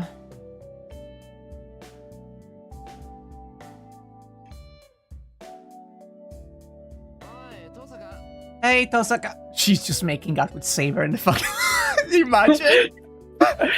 She's just like tongue deep. So this is something we call sloppy style. I call out for her, but there's no response. That's strange. I guess she's not in the house. Now, you mentioned other places that Tohsaka might go.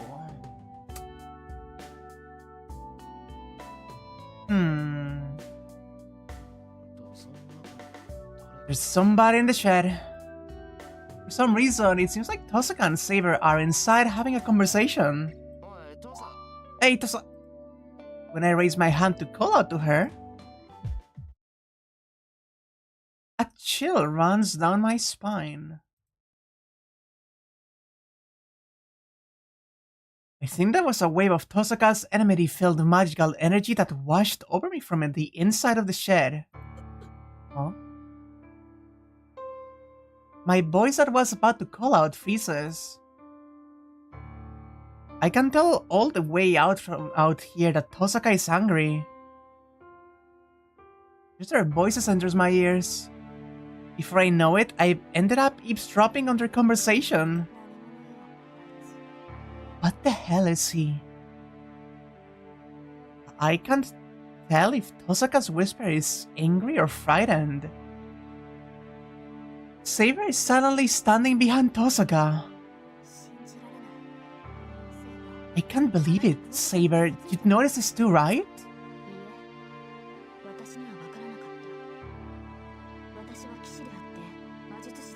No, I couldn't tell. I'm a knight, not a mage. I just felt that there was something off about this place. It's not that I could grasp the situation as clearly as you have, Ren. What is going on in the shed? What are we gonna do in the shed, Oni-chan? I see, then I'll explain. He's not a mage at all. Ren, what do you mean by that? Exactly what I said. When all is said and done, what we call Magecraft is equivalent exchange. No matter what kind of secret technique you might be using, all you're doing is taking something from somewhere else and using it. But this is different. He's bringing something here that doesn't exist anywhere. He's giving shape to something that mustn't exist here. that's nothing else but an idea that erodes reality. I'm sure that his magic is just a deteriorated version of another different magic. Huh. I don't understand what Tohsaka is saying. But this is something that I mustn't hear.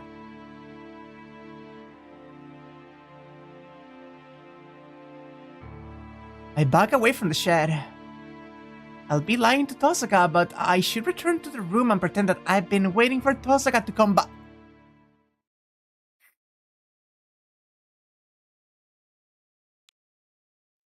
It's 2 o'clock. There's no sign of Tohsaka coming back, so I diligently finish up the assignment that she gave me. Huh, that's the phone. What is going on with you, Shirou? The phone is ringing far away. In the living room, huh? Tohsaka is... No, it's my phone, so I guess I have to go pick it up, don't I? I thought it's an important call, but I can't pretend I didn't hear it.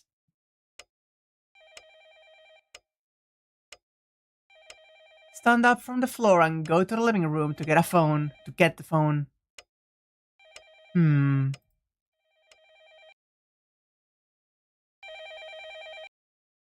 There's no one in the living room. I guess Tohsaka and Saber must be out in the garden or something. Hello, this is Emiya. Shinji! Hey, Mia. Seems like you're taking the day off too, but what? Are you not feeling well? Instantly, I hear Shinji's voice mixed with a muttering laugh. Is that you, Shinji? Did you need something? I don't think there's anything for us to talk about. Well, that's not very nice. To think I called you because I wanted to tell you something too. Tell me something? Yeah, I've got something I absolutely have to tell you. But you haven't been coming to school now, have you? Or to school now, have you? I don't want to drag it out any longer, and I can't wait anymore either, so I called you. So is Tohsaka there with you? Oh boy, oh boy, oh boy, oh boy. Oh boy, oh boy, oh boy. There's something weird about Shinji Stone. There's nothing to really say about his voice itself, but they sound to it like he's tense or incredibly excited. Considering that I can hear students' voices in the background, it seems like he's still at school. It's after 2 o'clock. 5th period is over, so I guess it's just time for a recess. Hey, I'm talking to you, Emiya. Is Tohsaka there or not? She's not here right now. She stepped out for a bit. I see. That's perfect then. I want to talk just the two of us. I'm going to tell you something good, so come to the school, Emiya. And, of course, don't tell Tohsaka. I'm hard-pressed to reply. There's something weird about the way Shinji's acting, and in any case, we're talking right now. There's nothing to go out of my way to bring myself all the way to school, and acting without telling Tohsaka could be betraying her too. Nope. Sorry, but I can't go to school. If you need something, then wait until next week. I'll be going to school on Monday. What kind of selfish thing are you saying? That's too late. I told you already that I can't wait anymore, didn't I? Shinji roars. I guess he must be excited. I can hear him breathing heavily on the other end of the line.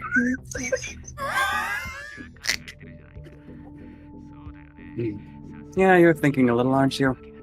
Yeah, of course there's no way you'd come alone now, is there? This call is suspicious no matter which way you look at it. Even you'd be able to feel it's dangerous, huh, Mia? Oh boy! In a complete turnabout, he laughs amusedly.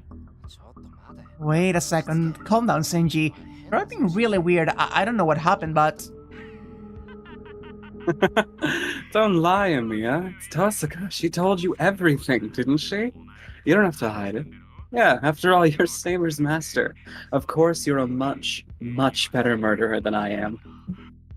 Shinji is obviously enjoying himself. I've known him for 5 years, and I've never seen him this excited before. Oh, I hate this. Shinji, what did you... Come on, I'm waiting at the school.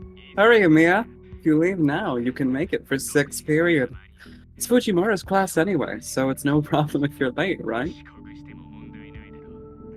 No, even Fujine will be angry if I'm late. Well, I get the feeling that if I showed up just for 6th period, I'd be in more trouble than if I just didn't show up at all. God, I hate this guy. That's your own fault, isn't it? Yeah, and if you tell Tohsaka about this, I really will break off our friendship. I've been closing my eyes to you and Sakura till now, so you can do your duty as a friend, or at the end at least, right? Using Sakura as the fucking bait. Our conversation ends there. The receiver repeats a toneless beep. What's with him?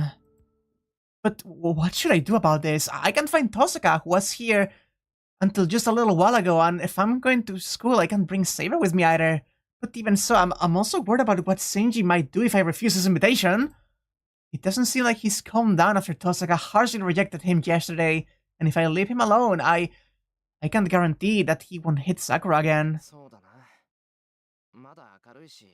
It's light out, so there shouldn't be any problem. I've decided that then let's hurry. If I run, I can probably make it in time for 6th period. I hate this, I hate this, I hate this. I hate this, I hate this, I hate this. I hate this so much. I hate this so much. Oh, I hate this so much. Oh god, this is a bad end, isn't it? How could not hearing and just waiting for Rin to come back change that, though? Right?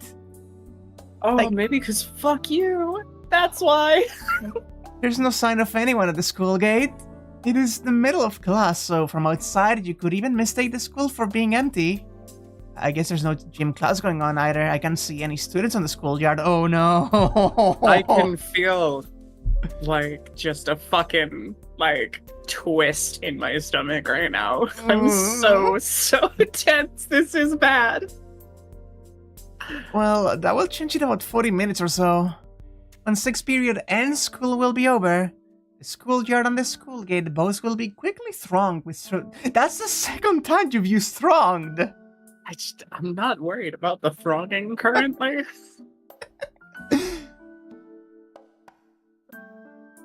I climbed the stairs up to the 3rd floor. My god, I feel it in my gut too. Holy shit. This is so fucking tense. No, I don't want it. I don't want it. Naturally, the hallways are empty as well. The classrooms are all filled with classes in session, so there's something a little awkward about walking all the way to class 2C. Well, it's not like everyone can see me. I guess I'll hurry up and go to class. Class C is at the end of the hall. This is class H right next to the stairs, so in truth that means I have to walk past 5 classes, though... A dissonance suddenly. Bringing nausea with it. It batters my whole body. Oh. Oh. Oh. My stomach turns over. My senses invert. My vision turns red. Everything that I can see turns red, like my eyes have been painted over with blood. The temperature hasn't changed at all, but my body's strangely hot. What the hell is this? I trip over my feet. I can't put any strength into my body. The strength drains from my body like an hourglass with no way for me to stop it. I can't breathe. My throat hurts. Has all the oxygen vanished from the hallway? No, the whole school? Urged on by my grasping lungs, I unconsciously lean against the wall and open a window. Huh? My mind freezes. Even my confusion disappears at the gravity of the situation. Outside the window, the area around the school is a flat red plain, covered by a red world as though only this school has been cleanly plucked from its surroundings. Oh boy! The school is an altar covered by a red dome. With that, at last, I accept that this is that sort of thing. You know, that kind of thing. I step back from the window. On tottering legs, holding myself together only with my reason, I enter the classroom in front of me.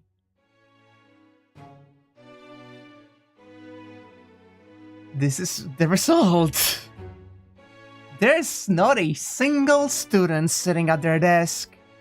Students are all collapsed on the floor, with even the teacher who was standing at the podium lying face down. They're still breathing. All of them are trembling like they're begging to be saved.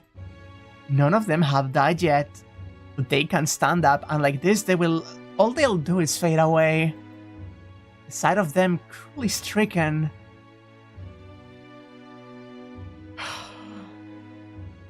Blurs together with the shattered ruin I saw once before. Fucking goosebumps. Oh my god. This sucks. Oh. The nausea grows stronger. Even so, I respond calmly. I observe the fallen students. Even if they're struggling to breathe, that doesn't mean that they aren't. They might be debilitated, but if I hurry, I can still save them. Just before I check the face of a student right beside me, a click sounds in the back of my head. Their skin is hard like wax. Not all of them. It must depend on the person. The most enervated students have completely lost the color in their faces and begun to solidify from the tips of their fingers. Shining. Arms like wax sculptures on lightless eyes. Oh, I hate this. Oh, I hate this. So much. I hate this so much. I hate this so much. I know this. I know this scene. Cut it out. It's just a picture of hell. I've known that for a long time. So cut it out. And so, before fear, rage takes control of my body. Oh, my left arm throbs. The command spell engraved on the back of my hand informs me of an enemy close by. Oh! With heaving breaths, I run. I've long since lost my sanity.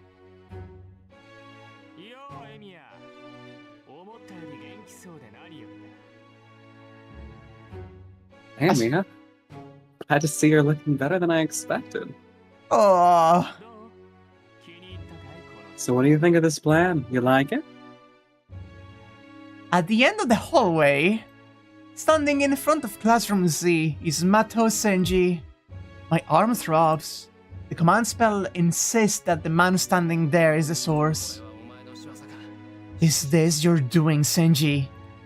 Barely even able to breathe, I glare at Senji standing at me at the end of the hall. I guess he must quite like the look of me. Senji exaggeratedly spreads his hands and lats rings down the red hall. It is indeed. I knew that you'd arrived, so I went ahead and activated the boundary fields. I worked hard on timing it, you know. If I set it off too early, you'd be able to run away. And if I was too slow, we would have met before I could. I wanted to see you go pale, so I wanted to avoid causing a ruckus. I hate this man. See, so was that a lie when you said you wanted to talk? Talk? Our talk starts now. I have to teach Tohsaka who's the better between you and me, and I have to apologize for lying to you. See, I didn't tell you, but I was the one who set up the boundary field at school. Of course you were! Shinji laughs excitedly. With that, I know from the bottom of my heart as well. You're not as surprised as I thought you'd be, are you? You didn't believe me when I told you I didn't do it. Good, even you don't trust people sometimes. What a dick! I hate him! Shinji amusedly... Shinji's amused laughter stabs into my skull like a drill. I hate him! I should point out that I'm plenty surprised. Hero. I've just already prepared myself for the fact that the master who set up the boundary field could be either Shinji or someone else. That's all it is. This is the result of that naive hope. Back then, The instant I learned that Shinji was a master, I should have settled things with him right there. That's why all of this is my fault. Shirou, no. Shinji, why have you done all of this? Were you lying when you said you didn't want to fight? Konania, one moment. My bad. Hi, chat. Are we back? I clicked outside of the window and accidentally clicked the stop streaming button on my OBS. Are we back, chat? Iconic. Hello. Sorry, I do apologize about that. I clicked stop streaming accidentally. Professional streamer.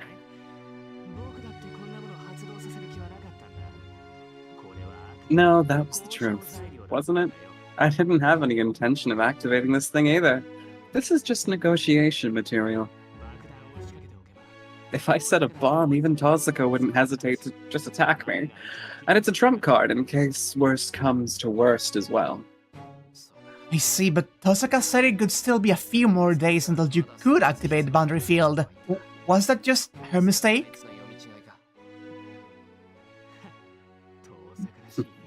That does sound like Tohsaka, but the boundary field just isn't finished.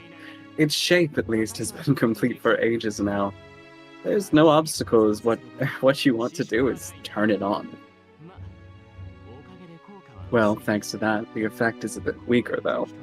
At this rate, I guess it'll be a few more minutes before it kills anyone at all. Oh god, this is not even the complete form, huh?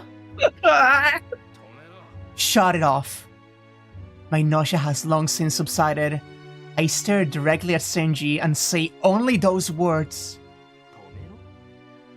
Shut it off? Shut what off? Of course you're not telling me to shut off the boundary field, are you?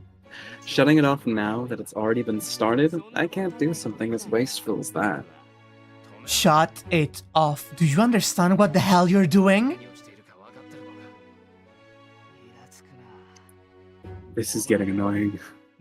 What do you think you're doing giving me orders? Anyway, this is my power, isn't it? It's my choice whether to shut it off or not. And if you want me to shut it off, then you should at least get down on your knees and beg me, shouldn't you?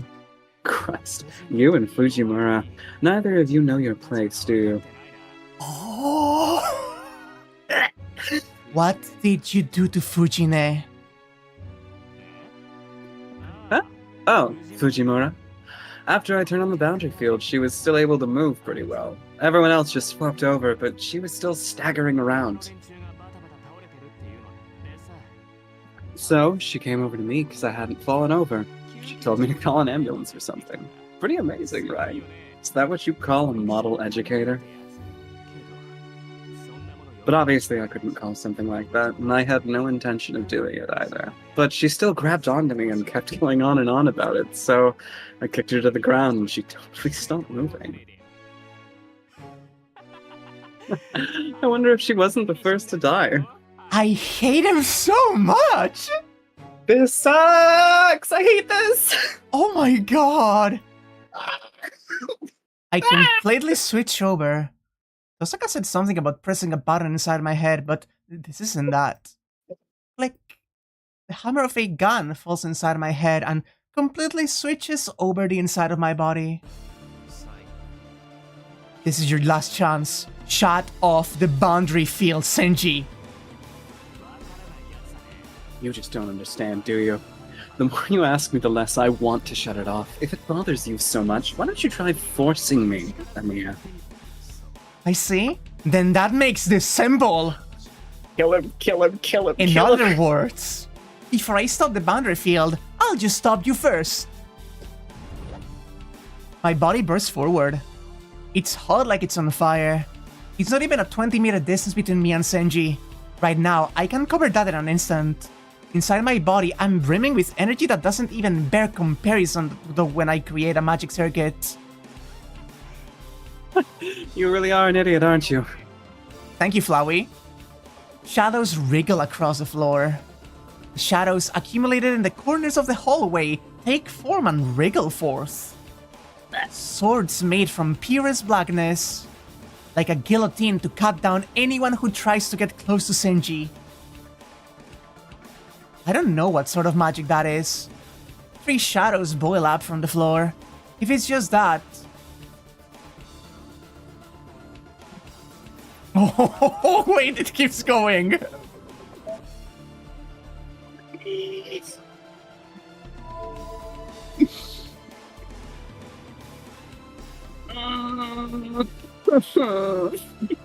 These are both bad options. I hate this. Come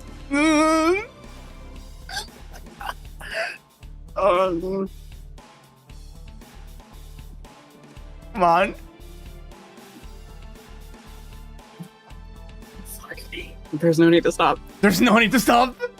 There's no need for me to stop. Whatever sort of threat those things pose, if they don't hit me, it doesn't mean anything. The 3 blade slices through the air and close in on me. You are the idiot, Shinji. But compared to one of Saber's attacks, I can dodge easily.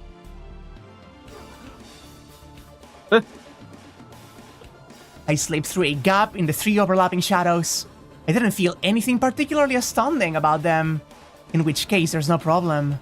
Saber taught me not to hesitate in the face of anything that didn't give me an intuitive premonition of death.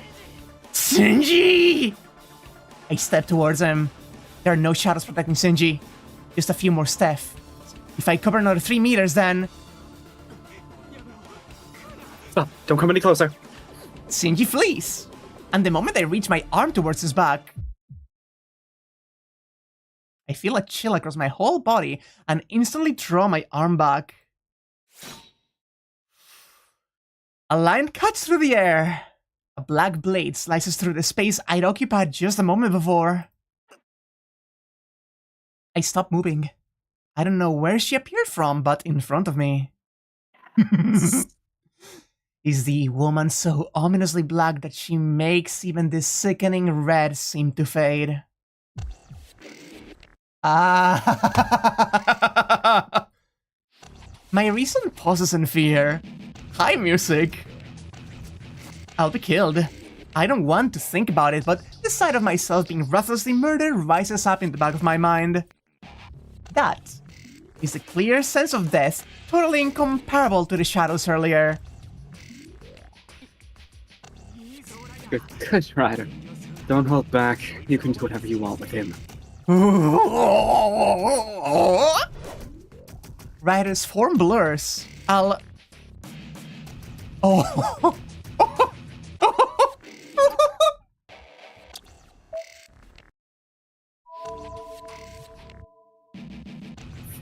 Yeah, stop making me choose things. Oh, God. Oh! Oh! I'm sorry, Alright. but you're the one who chooses here, huh? Alright, the one thing that I have been beaten into remembering is that I can't stand a chance against a servant. Uh-huh. So, this won't even be a fight? I guess so. We guess so. I instantly retreat. Right now, this is bad. First, I had to recover the initiative, and then after that, I had to stop the boundary field. I should have rushed. Unable even to understand what just happened, I just desperately pull back. The fear makes the world in front of me turn white. I can't even understand what it is that I'm afraid of. But even so, even as I don't understand, I raise my arms and cover the back of my neck. A blade stabs my arm. The dull sound of it scraping against bone tells me that the next one will kill me. I run. I don't have time to even turn my back. Protecting my vital areas with both arms, I desperately retreat further and further back.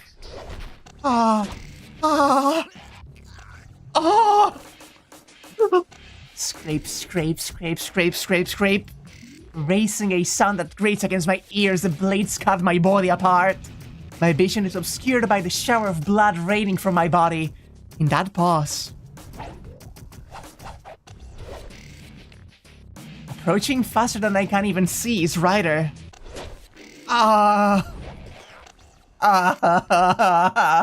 Pain. Each time that I'm cut, A voice I can't believe is my own leaks out. But still, strenuously, I survive dozens of those deadly blows and keep retreating further back.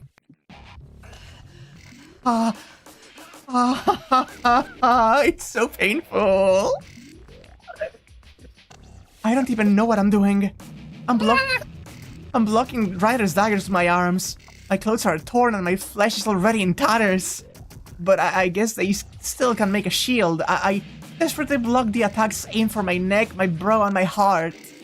It's impossible for there to be any of my own will there. My body, intent on not wanting to die, is just desperately reacting to Rider's attacks. I'm already long out of breath. Spurred on by the approaching presence of death, all I can do is run. Eventually my strength will fail. She'll catch me and I'll die. Shut up, such a... I'm fine. Don't worry about it. Don't worry about it. I'm fine. And nobody says a word to me because I keep it to myself. That's why she said, don't fight against a serpent. Against Shirou, it won't even be a fight. Even as I heard that, why am I doing something like this? Right now, I have to catch Shinji as soon as possible and shut down this fucking boundary field, so what am I... What are you doing, Rider? That's enough, isn't it? Hurry up and cut him down. It's not like he can do anything anyway. Shinji's voice is filled with pride in his victory. We say not at that. Rider swings her dagger up higher than before. An attack clearly aimed at the top of my head. I can't avoid it. The very best I can do is just, at least, get my vital areas out of the way. Oh, what did you get hit? The dagger stabs into my shoulder just below my collarbone. A loud metallic clang and an irritated click of the tongue. Oh. Huh? What the hell? The tip of Rider's dagger is chipped to pieces. Surprising. I can't kill you with my blade. Rider stops moving. Then in that moment, as I consider how to capitalize on that single opening... Did you just... And fall to your death. I take an impact like being struck with a hammer and I'm blown out the window.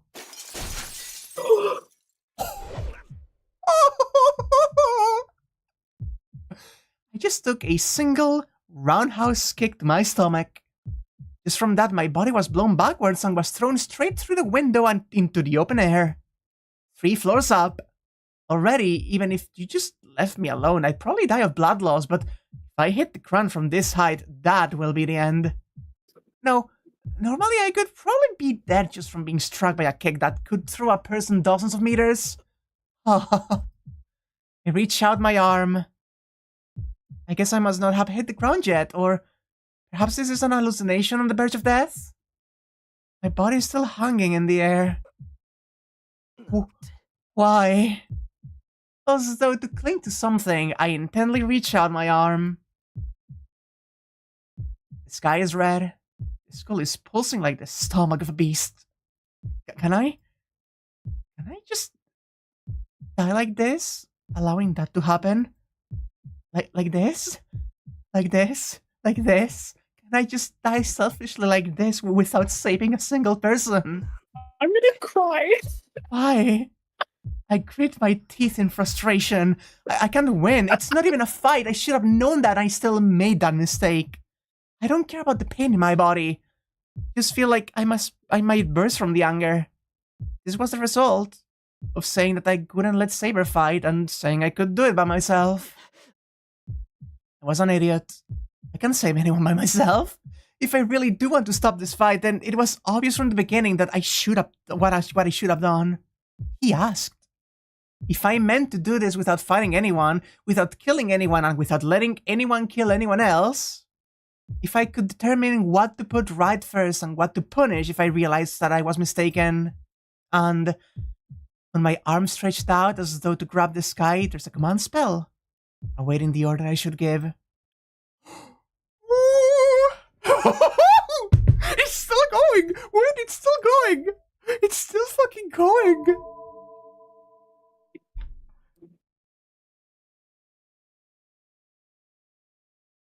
Oh my god. Oh. Okay. I'm not sure what the So- difference between 1 and 2 is. I was going to say, first off, those first two look identical. Oh, I see. Yeah. No, yeah, that's gotta be it. Yeah, I'll summon Saber. Fuck it. First one. Let's go. Please, come! I whisper it like a prayer. My life doesn't matter. Just right now to stop this crime. No. Come to me, Saber! With all the strength in my body, I call for my sword. One of the command spells disappears, and appearing at the same time, a twist in space.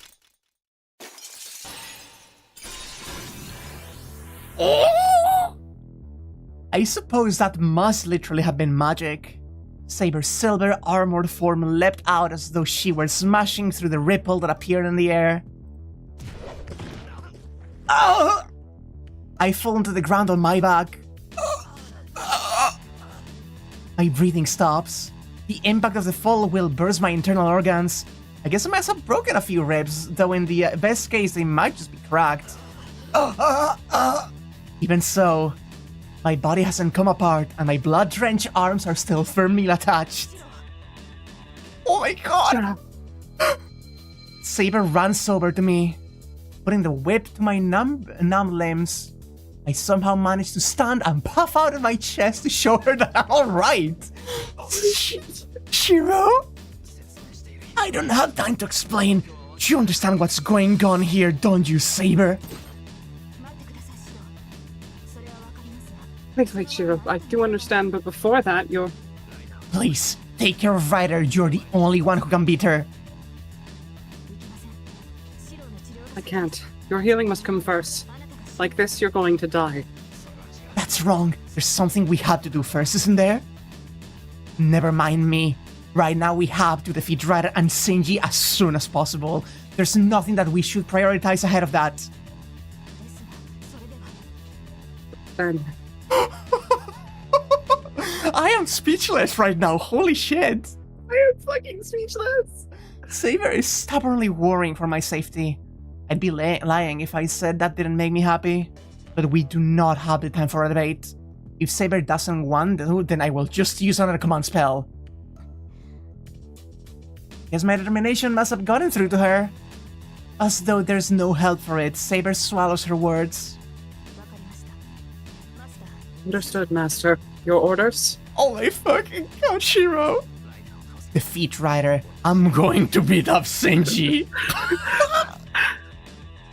What are you made of? What are you made of, Shirou? Holy shit. Having come to this, Saber has no hesitation. She just silently nods, and like a gale, she dashes off into the school. Oh my god, this is so fucking cool. I'm clutching to my head right now with both hands. I'm losing my mind. I have been like, I'm worried about my chair because I've been like digging my nails into it. I'm so like on edge.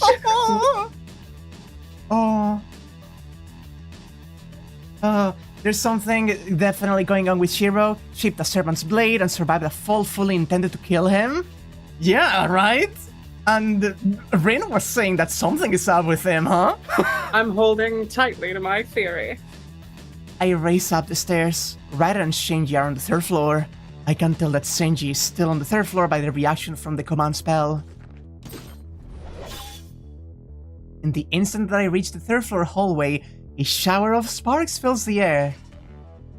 Rider. I couldn't see it, but it seems that Saber caught onto Rider's surprise attack from above her head and batted the attack aside. Shirou, I will defeat Rider here. You take care of Rider's master. She doesn't need to tell me twice. Saber won't let Rider slow her down. That's a conviction born of feelings her strength. but feeling her strength even slightly when she fought with Rider. Saber's combat strength greatly surpasses Rider's. I'm counting on you, but don't chase her too far. If we stop Shinji, it's all over. I slip underneath Saber's arm and run. Oh! Rider's dagger instantly comes to stop me, but Saber's own attack pushes away Rider and her daggers both!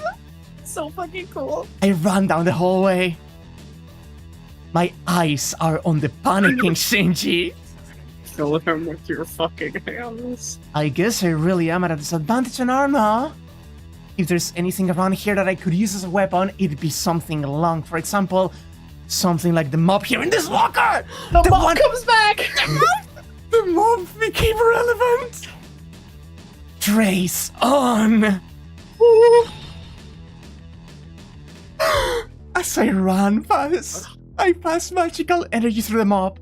Maybe it's because I'm not thinking of anything else, or maybe it's because I don't have any excess strength. As naturally as breathing, I reinforce the plastic mop. Shadows boil up. Even though I was so badly injured, I can feel any dullness in my body. What's more, now I even have a weapon. Then, there's no need to even dodge them anymore. Using the mop, I cut down all the shadows that come to attack me. The mop breaks doing it, but there's probably nothing to be done about that with such a hastily constructed weapon. And besides, if I've come this far, I don't need it anyway. Shinji! That little squeal! I punch him straight on. My lacerated arm hurts so much that I nearly pass out. I punch Shinji in the stomach, and like that I slam him against the wall. Shinji reaches his hand out to try to sweep my arm away, and in no time at all, I kick his arm back. Even I can't control myself. Pinning the arm that I kicked against the wall, I just as easily break it.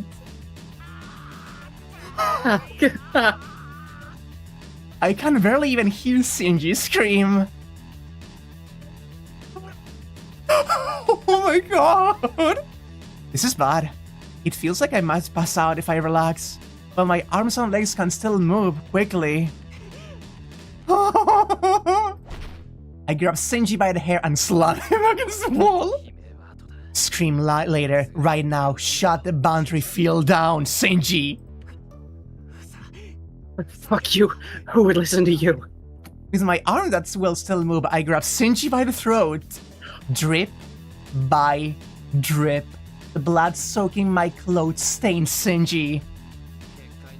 Then I'll just choke you to death before I stop the boundary field. I don't care either way. Hurry up and choose. I tense the arm holding Shinji's throat.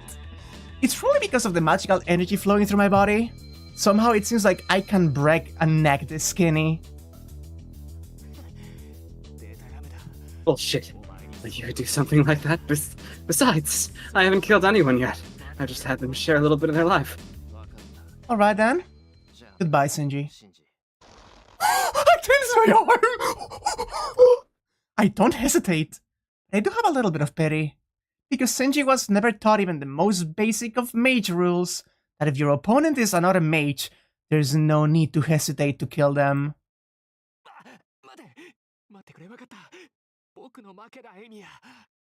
Great, I get it. You and Emiya. I'll take the boundary field down right away. I'll take it down. I loosen my grip on his throat. Oh, hi! God damn it. You and all your... I'm not saying that. Yeah. Strength. Hey, Rider. Shut down the Bloodfort. Your master's life is in danger. Jesus fucking Christ! Shirou! Shirou just went sicko mode. Oh my gosh, I'm so heart pounding. This is so sick. This was a recent translation, yeah? Unless I change it. Wait a minute. No, yeah, it's a new beta one. Well. Since you could say that. It's entirely in character. He's a terrible person. Yeah, but there's no reply from Rider. Shinji's words cause Saber to take a step backward. Rider lowers her daggers and just slightly moves her lips. Oh my god.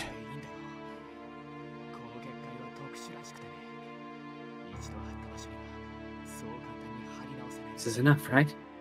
Apparently this boundary field's kind of peculiar. It's not so easy to put it back up in a place you've already done it once.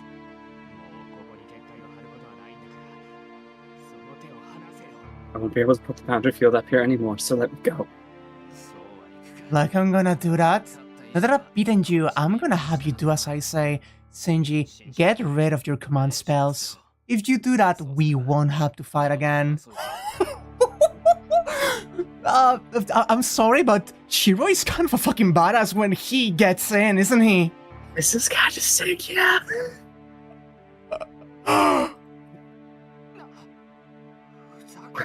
Fuck you. You think I can do that? Without the command spells, Rider won't obey me anymore. If that happens, I'll...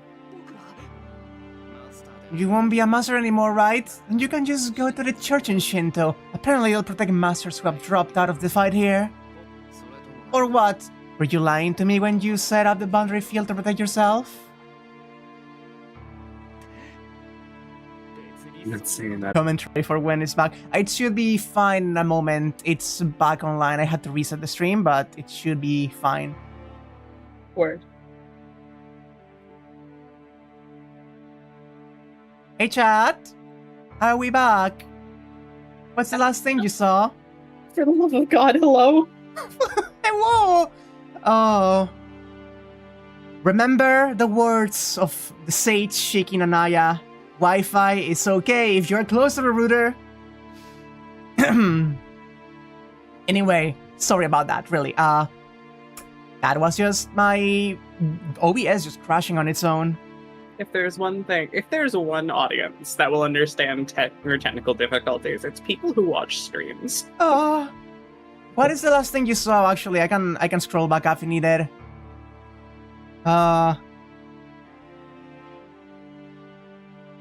End of the line, Shinji. If you won't throw away your command spells, I'll just tear them off of you.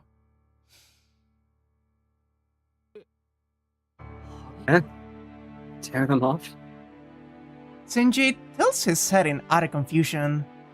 That wasn't an act. It seems like Shinji really didn't understand what I'm saying. No, I'm telling you. Shirou, get away! Saber's voice. Perhaps it's the fruit of all the training she mercilessly beat into me in the dojo. My body reacts to Saber's rebuke before my brain does. I let go of Shinji and jump backward. And at the same time, Rider's dagger sweeps through the space where I was just standing. Rider? Please get back, Master. We're retreating from this place. Shirou, get back. Rider intends to release all the magical energy she was using to maintain the boundary field. Oh god. Release the magical energy? Looking at her, something about Rider certainly seems strange. From the way she suddenly appeared here when she should have been facing off with Saber, the chill that she emits from her entire body, the pressure that Rider is giving off is on an entirely different level from what it was before. Rider, what the hell are you thinking? You can't even beat a mere servant, now you're just doing what you want. Yes, certainly I cannot prevail against Saber. But do not be troubled. My noble phantasm surpasses that of other servants. Whoever my opponent may be, they cannot hinder my dash. Oh boy. Rider raises her dagger. Aw. Everyone here in the hall raises their voices in surprise. Of all things, Rider places the dagger against her own neck. Oh. And in a single motion, she cuts her own throat. Interesting. Yeah? Yeah? I just wasn't expecting that, frankly. That was cool as fuck. A red liquid scatters into the air. Blood gushes forth from the white neck of the black costume rider. What are you? Even Shinji, her master, gasps at what Rider has done. Even if you say that servants are different from humans, that wound is fatal. Rider is losing an awful lot of blood and just killing herself, isn't she? Huh?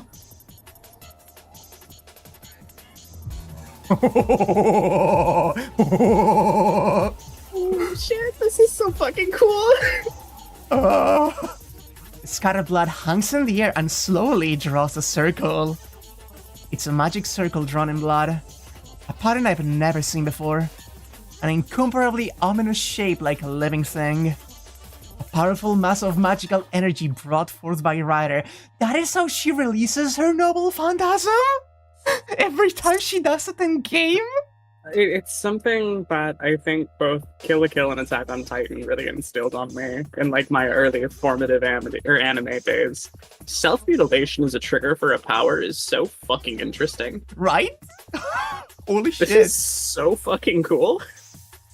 It makes me think that the boundary field she produced before was like child's play compared to this magic circle.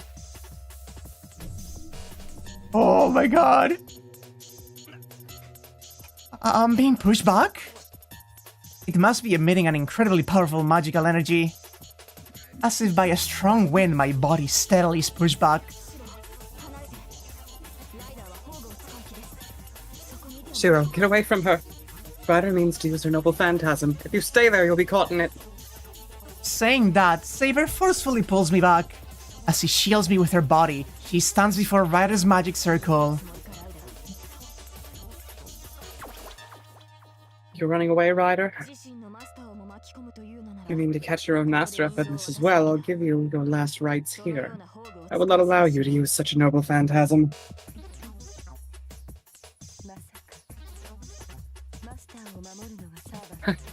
Of course not. A servant's duty is to protect her master, is it not? I'm simply going to take my master and run. If that bothers you so much, then you're welcome to chase me, Saber.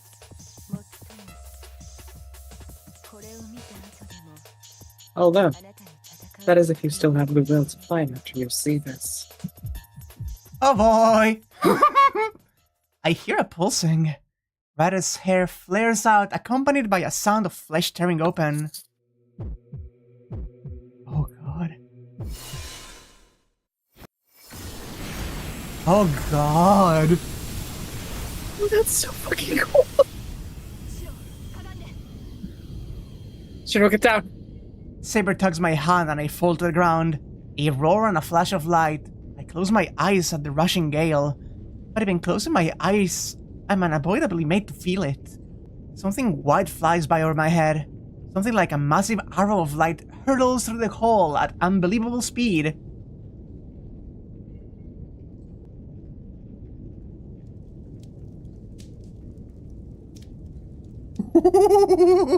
Oh, wow! Jesus fucking Christ! What's left here is remnants of a horrible destruction. There's no signs of Rider or Shinji. The light just now wasn't aimed at us. It appears it was meant only to allow them to escape.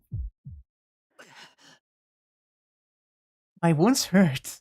With a click, the hammer that fell in my head resets. What a crazy gas explosion! The heat that was rushing through my body suddenly cools. Oh no! Shirou? I can't even hear Saber's question anymore. Like that, my consciousness falls into white darkness. Oh my god!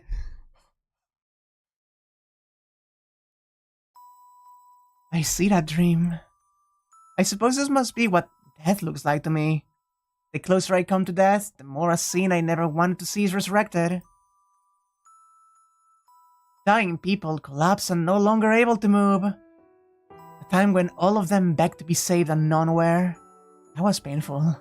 It hurt and hurt. Even living was painful, so much that I even thought it might be easier to just disappear. Barely and hazily conscious, without any meaning to it, I reached out my hand. It wasn't stretched forth seeking salvation. I just thought this sky was so far away. At the end, I just thought that. And like that, my consciousness threatened to disappear and my arm fell limply onto the ground.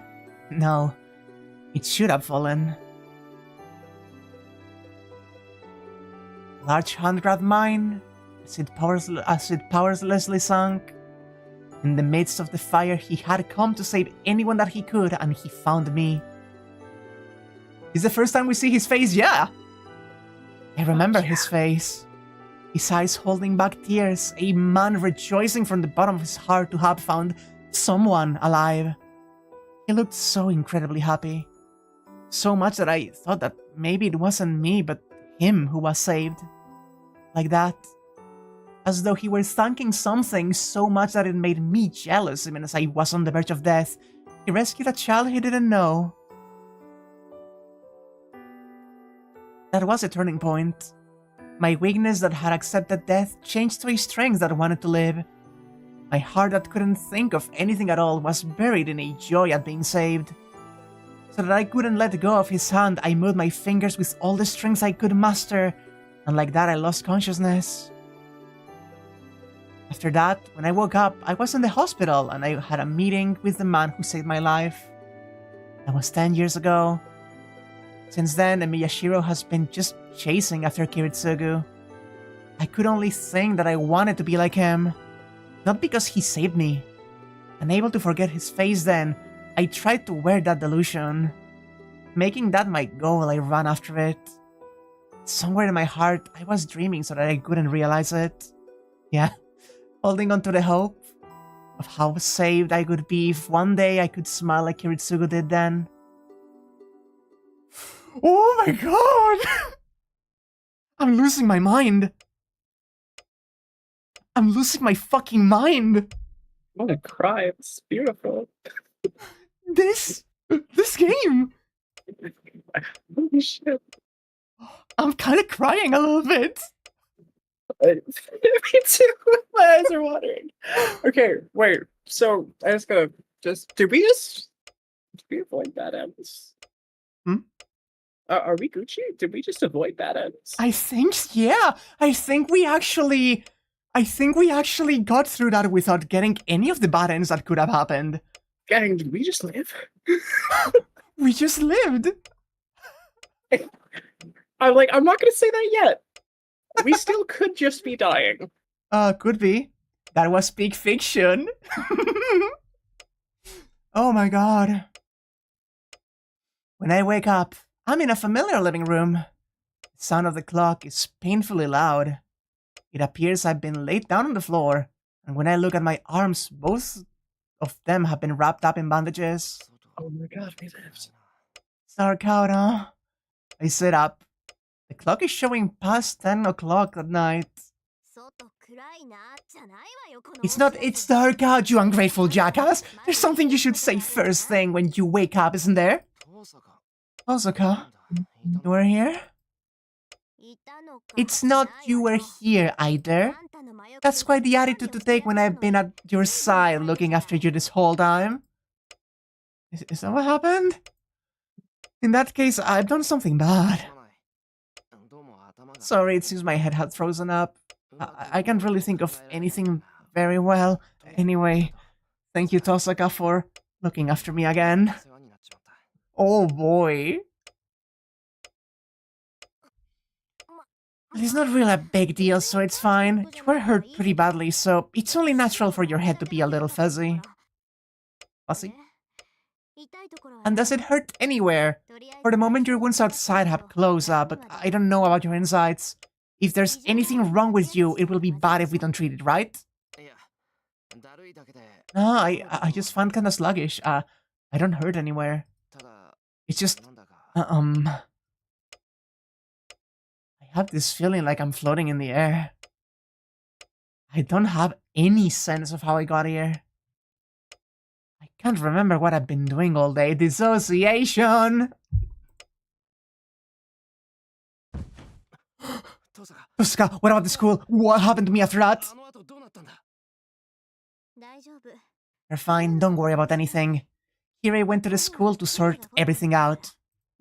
He's going to take care of the repairs to the hallway and cleaning up the aftermath, so you don't have to worry about it. Whatever he seems like he's still a priest, so he'd be in trouble if he doesn't do this much, right? He's taking care of it? So then, what about the school? It's nothing terribly serious. There were a lot of students who were taken to the hospital, but their lives aren't in any danger. Apparently, they're just going to be in hospital for 2 or 3 days being treated for malnutrition. Holy shit, we did it! We did it! We actually Holy fucking shit. did it! Holy shit, we did it! Oh, we did it! I was expecting a Pyrrhic victory, and we fucking did it! I see. That's... Thank God. I was a little late taking down the boundary field, but it's not as though I didn't make it in time. In the instant I felt that relief, all the strength drained from my body. I let out a great breath of air and rested my back against the wall. So then, did for a minute treat my injuries as well? I mean, you couldn't have healed wounds that bad, right, Tohsaka? What are you talking about? You healed those all by yourself. Just like that time with Berserker, even just closing your wounds up in the meantime is an extraordinary healing power, but you don't remember anything about that, do you? Of course not. I don't understand the first thing about it myself. Before I made my contract with Saber, I was totally normal. You're sure that one of your ancestors wasn't a lizard or something? Could you just not know about it? What do you mean? Lizards regrow their tails when they lose them. I know, but what do you mean? Why do you say this so matter of fact that it's gonna happen? Hey, you, don't make scary jokes like that with a serious face. I don't feel good about it myself. After all, it's like my own body has turned into something I don't understand. It's fine, isn't it? Whatever is going on, it's extended your life a bunch of times now. It's already saved your life twice, so I happen to think turning into a lizard is an acceptable compromise, no? Very cis thing to say. Oh my god, wait. My body has turned into something I don't understand. Oh.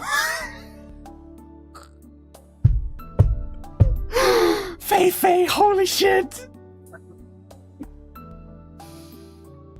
Oh my god, I love that! Tohsaka, is it fun bullying a sick person? Somehow, someone who was sick until a moment ago, actually? No? Well, in any case, you should thank Saber. I don't know what the reason for it is, but she's why you've ended up like that. My heart is still pounding in my chest. I was just about to say, I still feel like I ran a fucking marathon. Like, I'm still, Right? like, tense. Like, okay. I feel like I'm on the come down from a panic attack. Yeah. It's that same sensation in my body. I've never been, like, this invested in something. Like, I'm having a blast.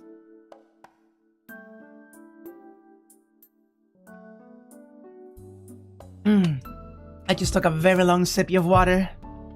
I've been drinking nothing but coffee. I should probably do that after the stream. Oh. God, this game is so good. It's so good. Oh my god. I can't believe I dodged it for this long. With that, my fuzzy head is brought back to its senses. What I should be doing right now. She saved my life, and as the person who needs her, there's something I need to say to her as soon as possible. Ugh. I immediately stand up. As you might expect, my joints hurt when I move, but I can't worry about that. Tohsaka, where's Saber? She's in the dojo. I'm going to go to my room and pick up a bag, okay? Oh, the best fashion can make you feel physically. Oh yeah, this is it. I agree. I was feeling the unease in the pit of my stomach with build up to the encounter with Shinji and Rider. It was how well they'd established, like, just kind of the way the world works, and just, you remember that magic circle the whole time. You know it's coming. Yeah, but you don't. I didn't expect it to activate early. I didn't expect him to get so mad at Rin and Shirou that he just popped it immediately. On light feet, Tohsaka heads for the other building. Oh god. I am shaken. Shinji seems like a quick shot. Shut the fuck up. My joints creak with pain. I grit my teeth and put up with it, and for now I hurry to the dojo. Are we getting the sitting down CG? I reach the dojo. Saber is alone, sitting with her knees folded under her like she's meditating. No, we don't. Shirou? Oh, you. Shirou, you've woken up? Noticing me come in, Saber immediately stands up and hurries over to me with long strides. Sorry, I just came to, and... Saber... It's not sorry. I have a mountain of things I want to say to you. About leaving me here and accepting an invitation from an enemy and trying to fight by yourself. About not having any consideration for your own body. Do you understand? Every one of those is a folly that could lead directly to your death. No, the truth is that you almost did die.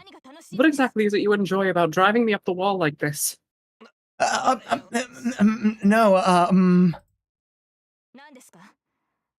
What? I won't back down because of some half-hearted excuse. After what happened today, I'm going to have you explain to me exactly what you were thinking. Saber gets right up into my face as she flares up at me. It certainly is impressive, but how should I put this? Seeing Saber bear her emotions to this extent makes me happy. I don't understand. I'll tell you. So let's talk, Saber. As you can see, I'm okay. Aww. Shirou, you've recovered? Yeah, that's what it looks like. I'm still alive for the moment at least. I see. I'm glad. What happened to the menacing look she had until just now? As though in heartfelt relief, Saber takes a breath, and as though she's celebrating my safety, she smiles softly. I felt it keenly. Just how much I must have awarded her to make the normally expressionless Saber make a face like that. I hadn't been relying on her, but even so, she accepted me as someone to fight alongside with. I was an idiot for not noticing such a pure trust, and not being able to give her the simple trust of allowing her to fight in exchange. Saber, my voice comes out naturally. The person who until now had made me blush just from our eyes meeting, completely naturally, I meet her gaze straight on. Yes? What is it, Shirou? I'm sorry, I was an idiot. I bow my head. What? Shirou, stop it, please. What I said before was just a figure of speech. It's certainly true that I was angry, but there's no need for you to apologize. There is, as your partner, it's natural that I apologize to you. I'm sorry for making you worry, and as long as I'm with you, I won't fight by myself again. Shirou, it's... Misogyny defeated.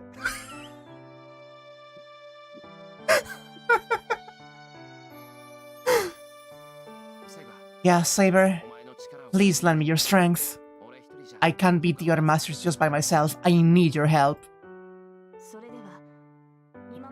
Then you'll admit that your actions up until now have been a mistake? That the fighting is my role and your duty as a master is to support me? No, even though I still don't want Saber to get hurt. That's why I forbid her from fighting. That's where I was mistaken. If I decided to fight alongside her, then I should have supported her with all my strength. No, I don't think I was mistaken. If you're going to protect me, Saber, then I'm going to protect you as well. I can't let you fight all by yourself. Facepalm. Saber doesn't reply. Only a cool breeze blows through the dojo. Even so, this at least is something I can't give up. And I raise my head, thinking that if it's come to this, I'll just keep asking Saber until she'll allow it. Then... No. That stubbornness certainly is like you. Saber? Good grief. I shouldn't even have to answer that now, should I? I am your sword. Who will be your strength if not me? So saying, Saber stuck out her right hand. Without any clever words to say, I just grasped her hand. A certain feeling of our hands gripping each other. Few days after we first met, finally, we form a true contract. Why are the two of you shaking hands?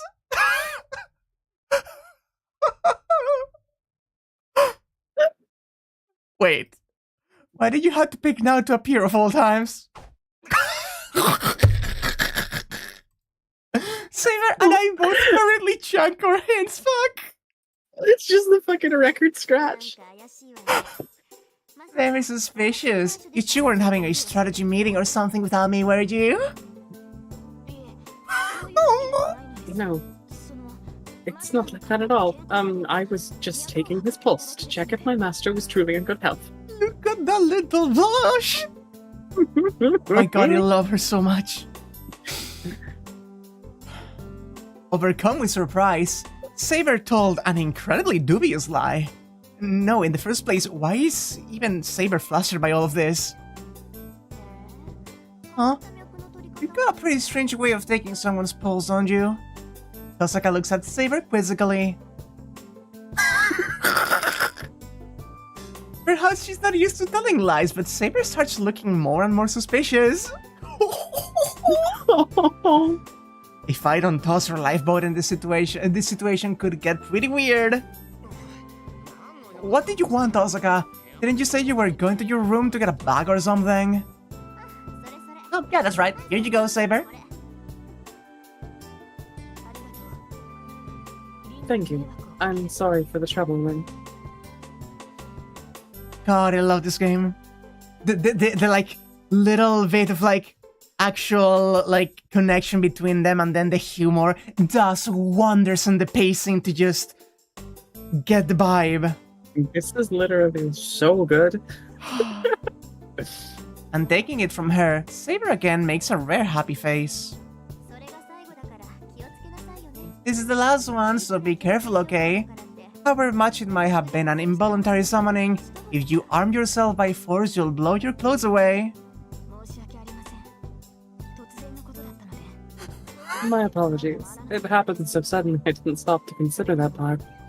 Even so, I'm glad you have another set of the same clothes, man. Oh my god, when you equipped your armor that quickly, the clothes you're wearing just burst?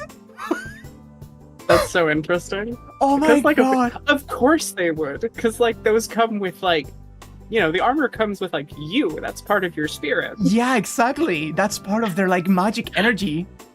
That's so cool, actually. I love that. I actually really love that. And, you know, this actually makes the costumes you can unlock in Fate Grand Order make more sense, because you're not just like giving them clothes, you're making them part of their spirit origin, so they don't have to worry about this kind of thing. That's so cool, actually. That's such like a needless little detail that adds so much. They retcon it later? No, I'm going to accept this as the new canon. I'm taking the old canon and making it new. I make the rules now. The rule number 1 of Fate canon is have fun and be yourself. Well, you know, it's a pretty simple design, and it's kind of like a uniform. That Kirei always forcing me into such boring clothes. Well, they don't really look good on me, so it's fine. Why are you so hung up on them, though, Saber?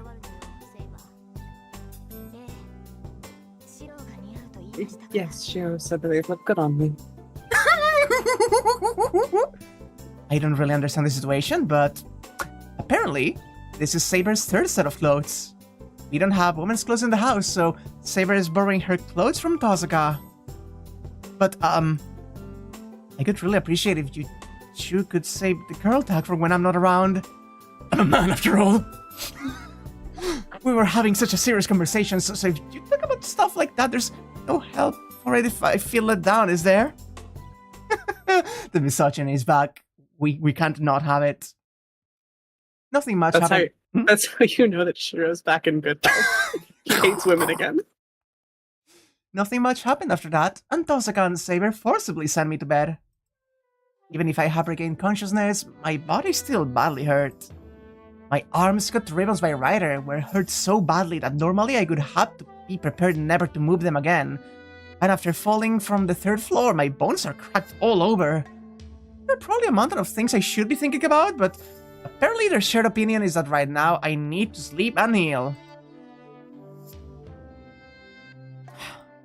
But I have to settle things with Shinji, who I allowed to escape as soon as possible. Shinji activated that boundary field without any hesitation. Even I understand how dangerous it is to let a master like that run free. Damn it. This isn't the time to be sleeping. At this same void, the only thing that's back to normal is my head. And the instant that I lie down, my still healing body greedily begs for sleep. Tomorrow I will. I won't be able to lay around like this. Even if my body isn't fully healed, I have to catch Shinji.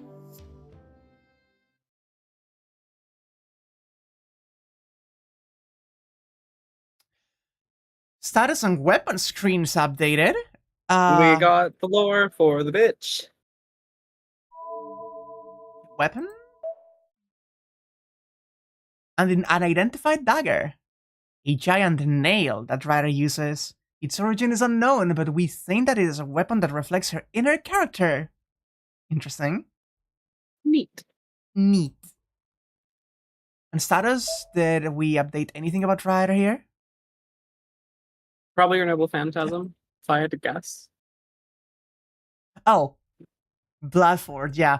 A barrier of blood, it melts people within it. The melted people become red blood and are absorbed by the user of this barrier. Its primary use is to absorb magical energy. And she had something else that we kind of saw, but we didn't really understand. We didn't get enough to even speculate about what the fuck was going on. Yeah, all we know is it was bad. She just slit her neck, and then just, in a flash of light, she was gone. Which I'm still just... That was so fucking cool. I'm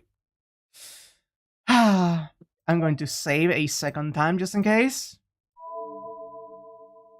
And I am going to... No, the bad dream will have to wait until next time, thank you. Chitting with a newspaper. Like, you stop that. Well, we're leaving now. Oh my god. We're back to the regular screen and I am speechless. That was... I'm not speechless. I have so much to say. That was fantastic.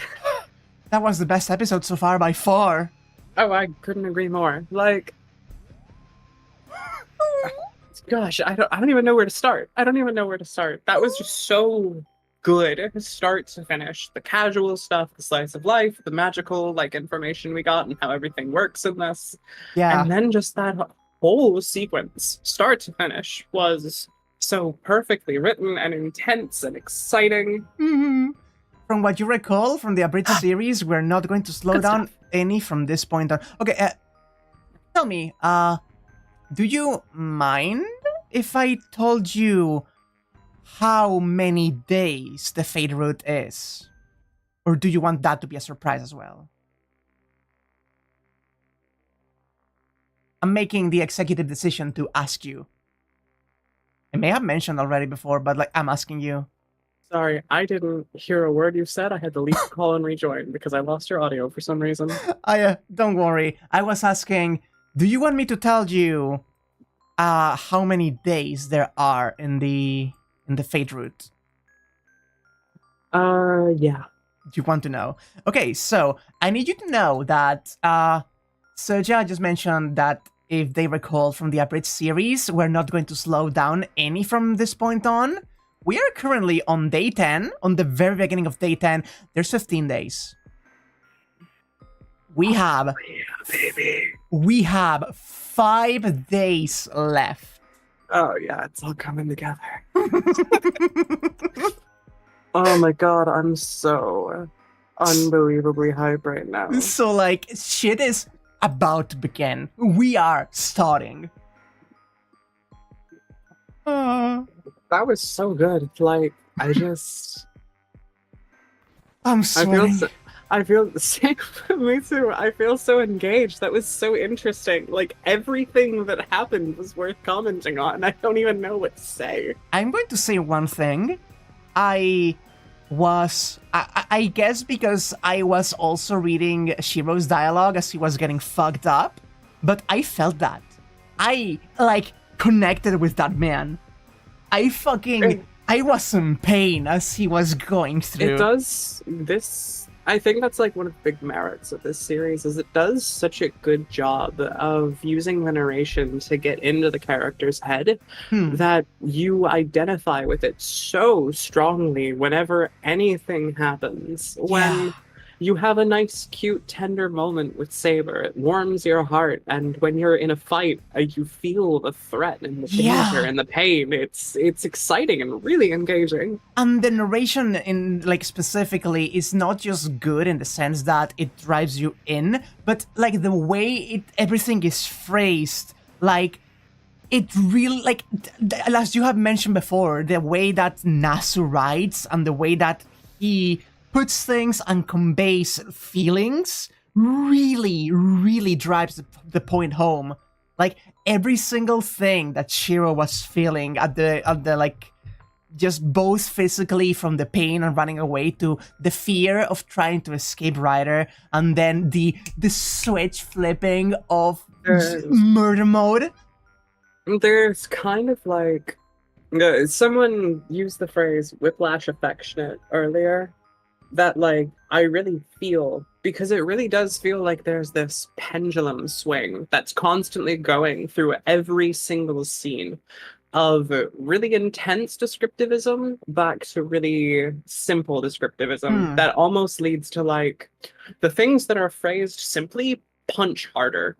Like, the less something needs to be talked about, the more you kind of feel it, you know? And it's like there's just this back and forth between intensity and feelings and vibes and detail that just, like, it keeps you really immersed and engaged. Yeah, I love it. Also, thank you, Dutch, for the compliment on BAing. I have fun reading.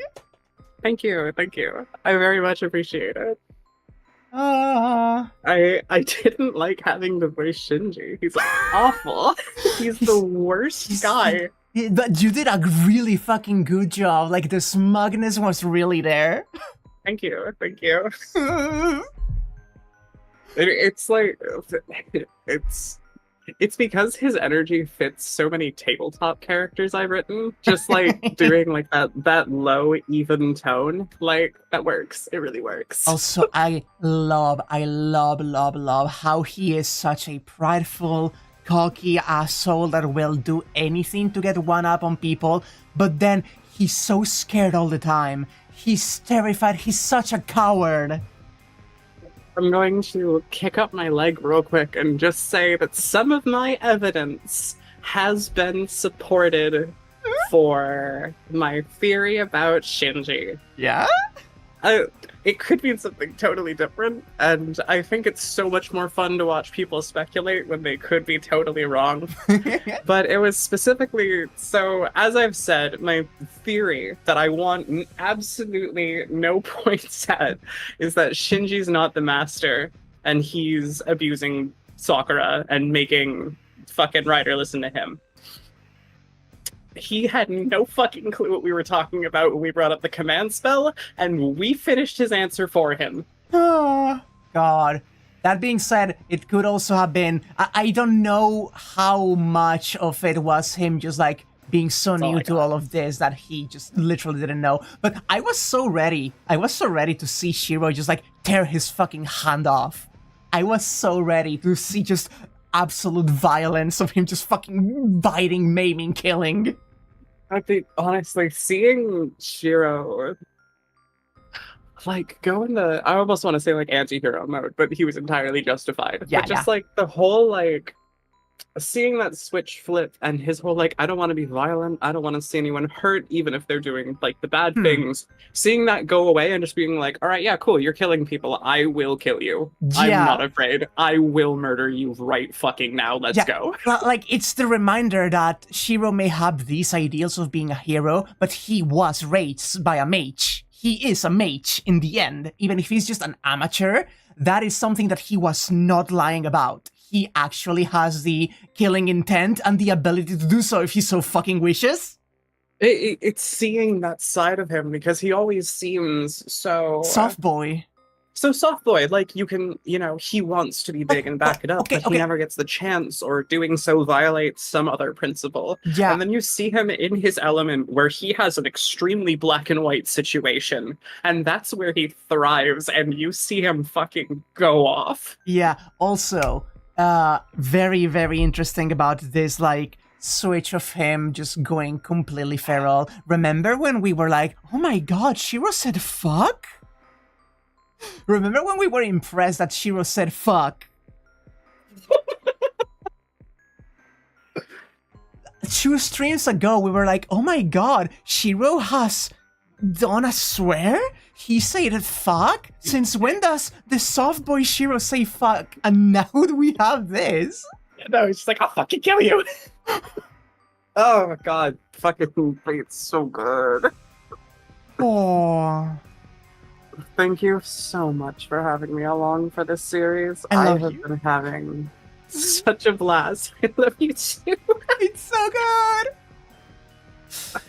Like, honestly, this has been such an absolutely just fun thing to have and staple of my routine. Like, I cannot wait to get through more of this with you. Oh my god, I'm so excited for the next streams. Holy shit. Same Also- here. Like, shit's kicking off, and I just, ooh. Also, that scene looking back on the ideals of Kiritsugu and that moment of, I don't want to say, like that, I don't want to save people because I want to save people. I am trying to save them because I hope by saving them I will feel accomplished and be saved like he was. That is the whole sequence where, like, it showed his face and everything and described the emotions and how it felt and everything. That shit had me tearing up. That was beautiful. And it's like, it's so interesting to see a savior complex explored in detail. Yeah. I feel like a lot of that stuff is left up to implication, but having it spelled out so gracefully on the savior complex's terms, not from an external point of view, really sold so much more about Shirou's character than just like knowing about that trait could. Yeah. There's so much to it. Genuinely just fantastic shit. Just fantastic shit all around. And like, even breaking away from the heavy emotional stuff. Holy shit, seeing fucking Rider slit her own neck and use that to activate her power, coolest shit I've ever seen. She's so cool. She's so fucking cool. Literally so fucking cool. Oh my god. God. Ooh. I cannot fucking wait to see more of just this whole fucking series. There is so much more that we have to deal with, and I feel like I've gotten an entire, like, anime's worth of emotional catharsis from this one session. Oh, and remember, there is... the anime is kind of really scattered because the only anime for the Fate route, for example, was made a long time ago and it's not good. I'm a Berserk fan, I understand. Yeah. But like, when we finish all of this, remember that you, at the very, very, very least, have cool anime fights to look up if you want. Like, there's so much more to get into after this. There's more content for us to go through after we finish this route, and I cannot wait for Anya and Wakraya's Bad End Theater, where we just go back and see all the places we could have fucked up at the end. You do realize that we're going to have to go back to the Bloodfort and start to just fucking get Shirou killed by Rider and Shinji. I'm so excited to just, like, sit down, cozy, snacks. Let's watch horrible things happen to characters we care very much about and just do that for a couple hours. Oh my god. Jesus Christ. Oh, that's gonna be so good. Gonna be so good. I will pull out the, like, little root sheet and just go one by one, like, okay, this choice, and we just see It'll be fun at the end because then you can like show me the route sheet and we can go through it together. Like Yeah. I'll be able to like peek behind the curtain. Yeah. Also, some of them are so horrible too. We weren't even sure if what we were on was a bad end or not until Shirou woke up at home. I was genuinely shocked that we survived that. I was certain that we got ourselves into some shit, but somehow we got lucky and picked some things right. When So those decisions were at a coin toss. Yeah, when Rider threw us out of the window and we were falling, I was so sure that was it. I was, okay, she was just going to splat against the ground and that's it. And it wasn't. And it wasn't. It's so cool. I'm so fucking excited. Oh, somehow he just fucking pulled himself back up, got Saber behind him, and just went and started beating the shit out of Shinji into the wall. That was also like really satisfying. I like that they still gave me like when you see the villainous character doing villainous things, you're like, wow, I want to see them hurt and dead. They deserve it. And they gave me that catharsis, and he got away. And that's a very difficult balance to strike. And because he got away by having the cool reveal of the novel phantasm too, there was like that like epic build up to it too as well. It was like, oh, like it felt like a deserved escape, you know? It wasn't like, fuck, they got away, come on, just chase that. No, it was like, oh, they're like pulling out all the stops to go. Oh shit. And it also felt good because they were spending resources. They used all of the advantage they gained with what we were there to stop to get away from it. So we kind of like nullified the action, and it felt good. It felt great. Also, we beat the fear of God into him. That man is going to like not know what the fuck to do next.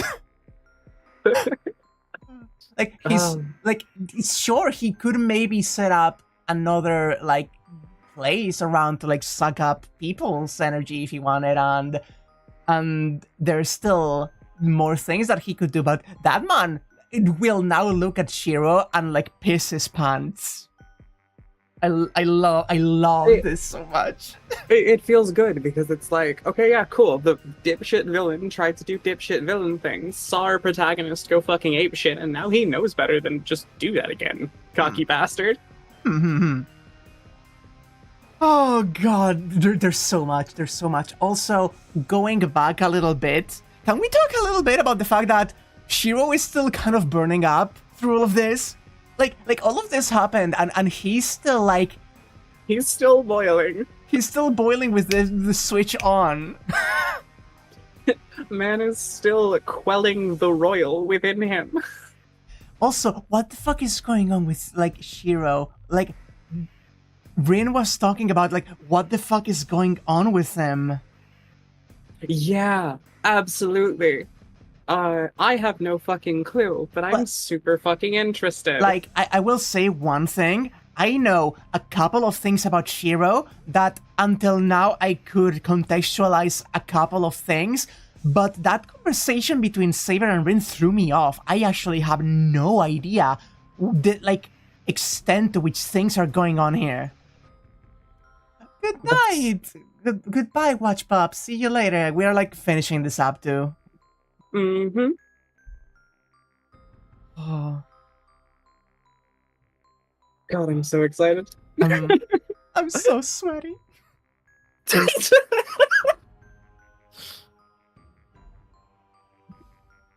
Alright, I should probably call it here. Go get some food and water. Yeah.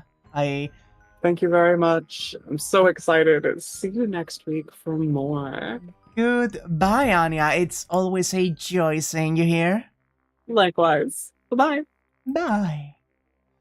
And I am not going to last much longer. Oh my god. Oh my god. I am actually just going to be turning on the ending music. And I'm going to relax and just stop the stream because I am melting. That was so good. That was so fucking good. Is that the music? Wait. No, that's not the music. That's two together. That is not the music. Daybreak. Thank you.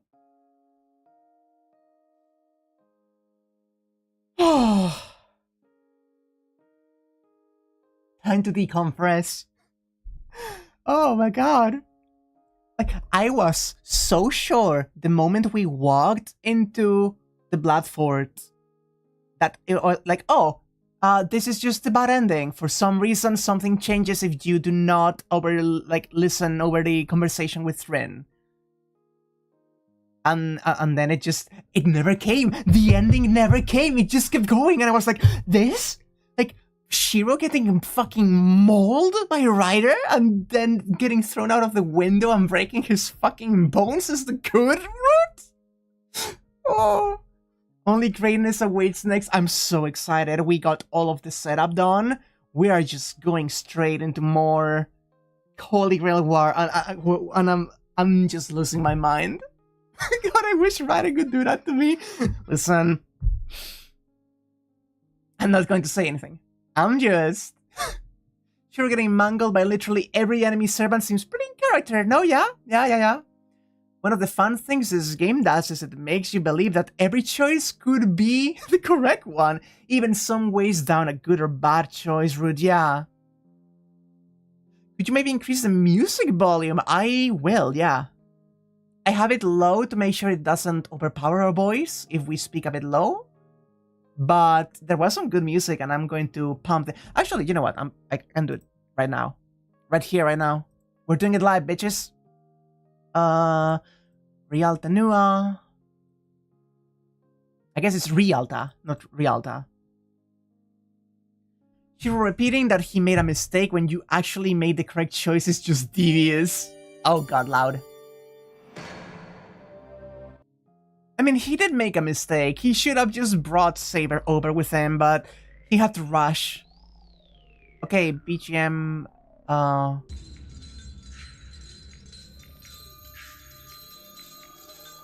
Music has been increased a little bit.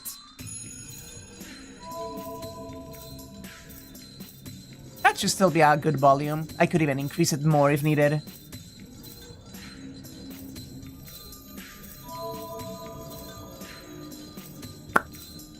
There we go. That's just set up for next time. Oh, even in Golden Walkthrough, there's a lot of pain for Shirou, especially... Oh, I cannot wait for Heaven's Feel. I also am under no impression that we're going to keep the streak. We are definitely getting bad-ended during battle again. Also, I like the escalation of the stakes. The first bad end we got when we were fighting against Berserker, it was only a singular choice we had, and if you know, it was kind of obvious, right? It wasn't that much of a choice. I knew. Anya kind of was too hopeful about it. I wasn't. I knew that was a bad ending the instant she clocked on it, and we just fucking died. But this one had, like, several different ways to actually tackle fighting Shinji and Rider, and that threw me off. I was like, oh shit, we're actually fighting. We need to actually pick the right thing. That's Heaven sure can feel.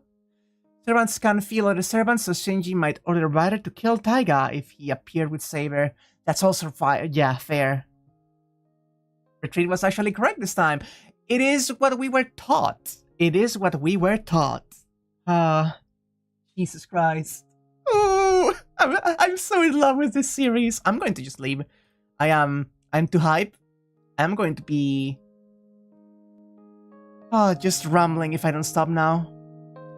Enough of it is that Shinji is just terminally incapable of feeling like he's worse than other people. Yeah, he has that. Yeah. God, I hate that man. I long for the day I see his face just fucking smeared into the ground. Terminal Fate Brain. I have had like Fate Brain for a long time, and it's only recently become full-on terminal.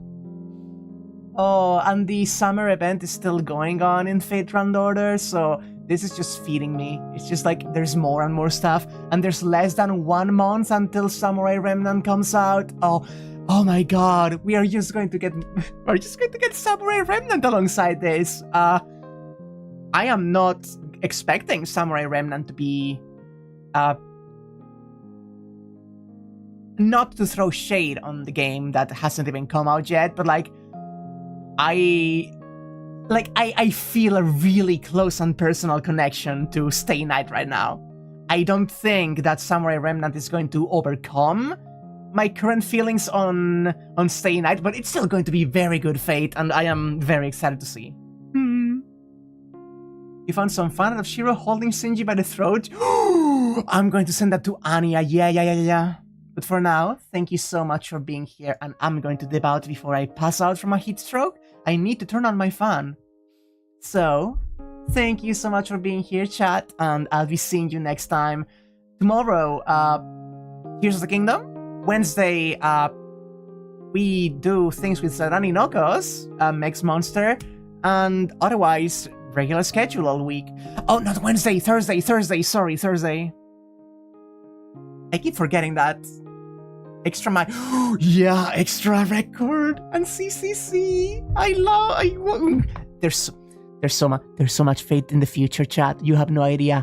This is my hyperfixation. I am never going to stop playing these games on stream. And I'm rolling back the music a little bit.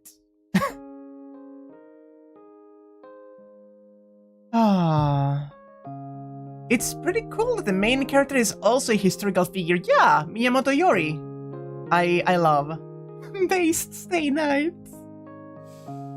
Based on what? Goodbye, chat.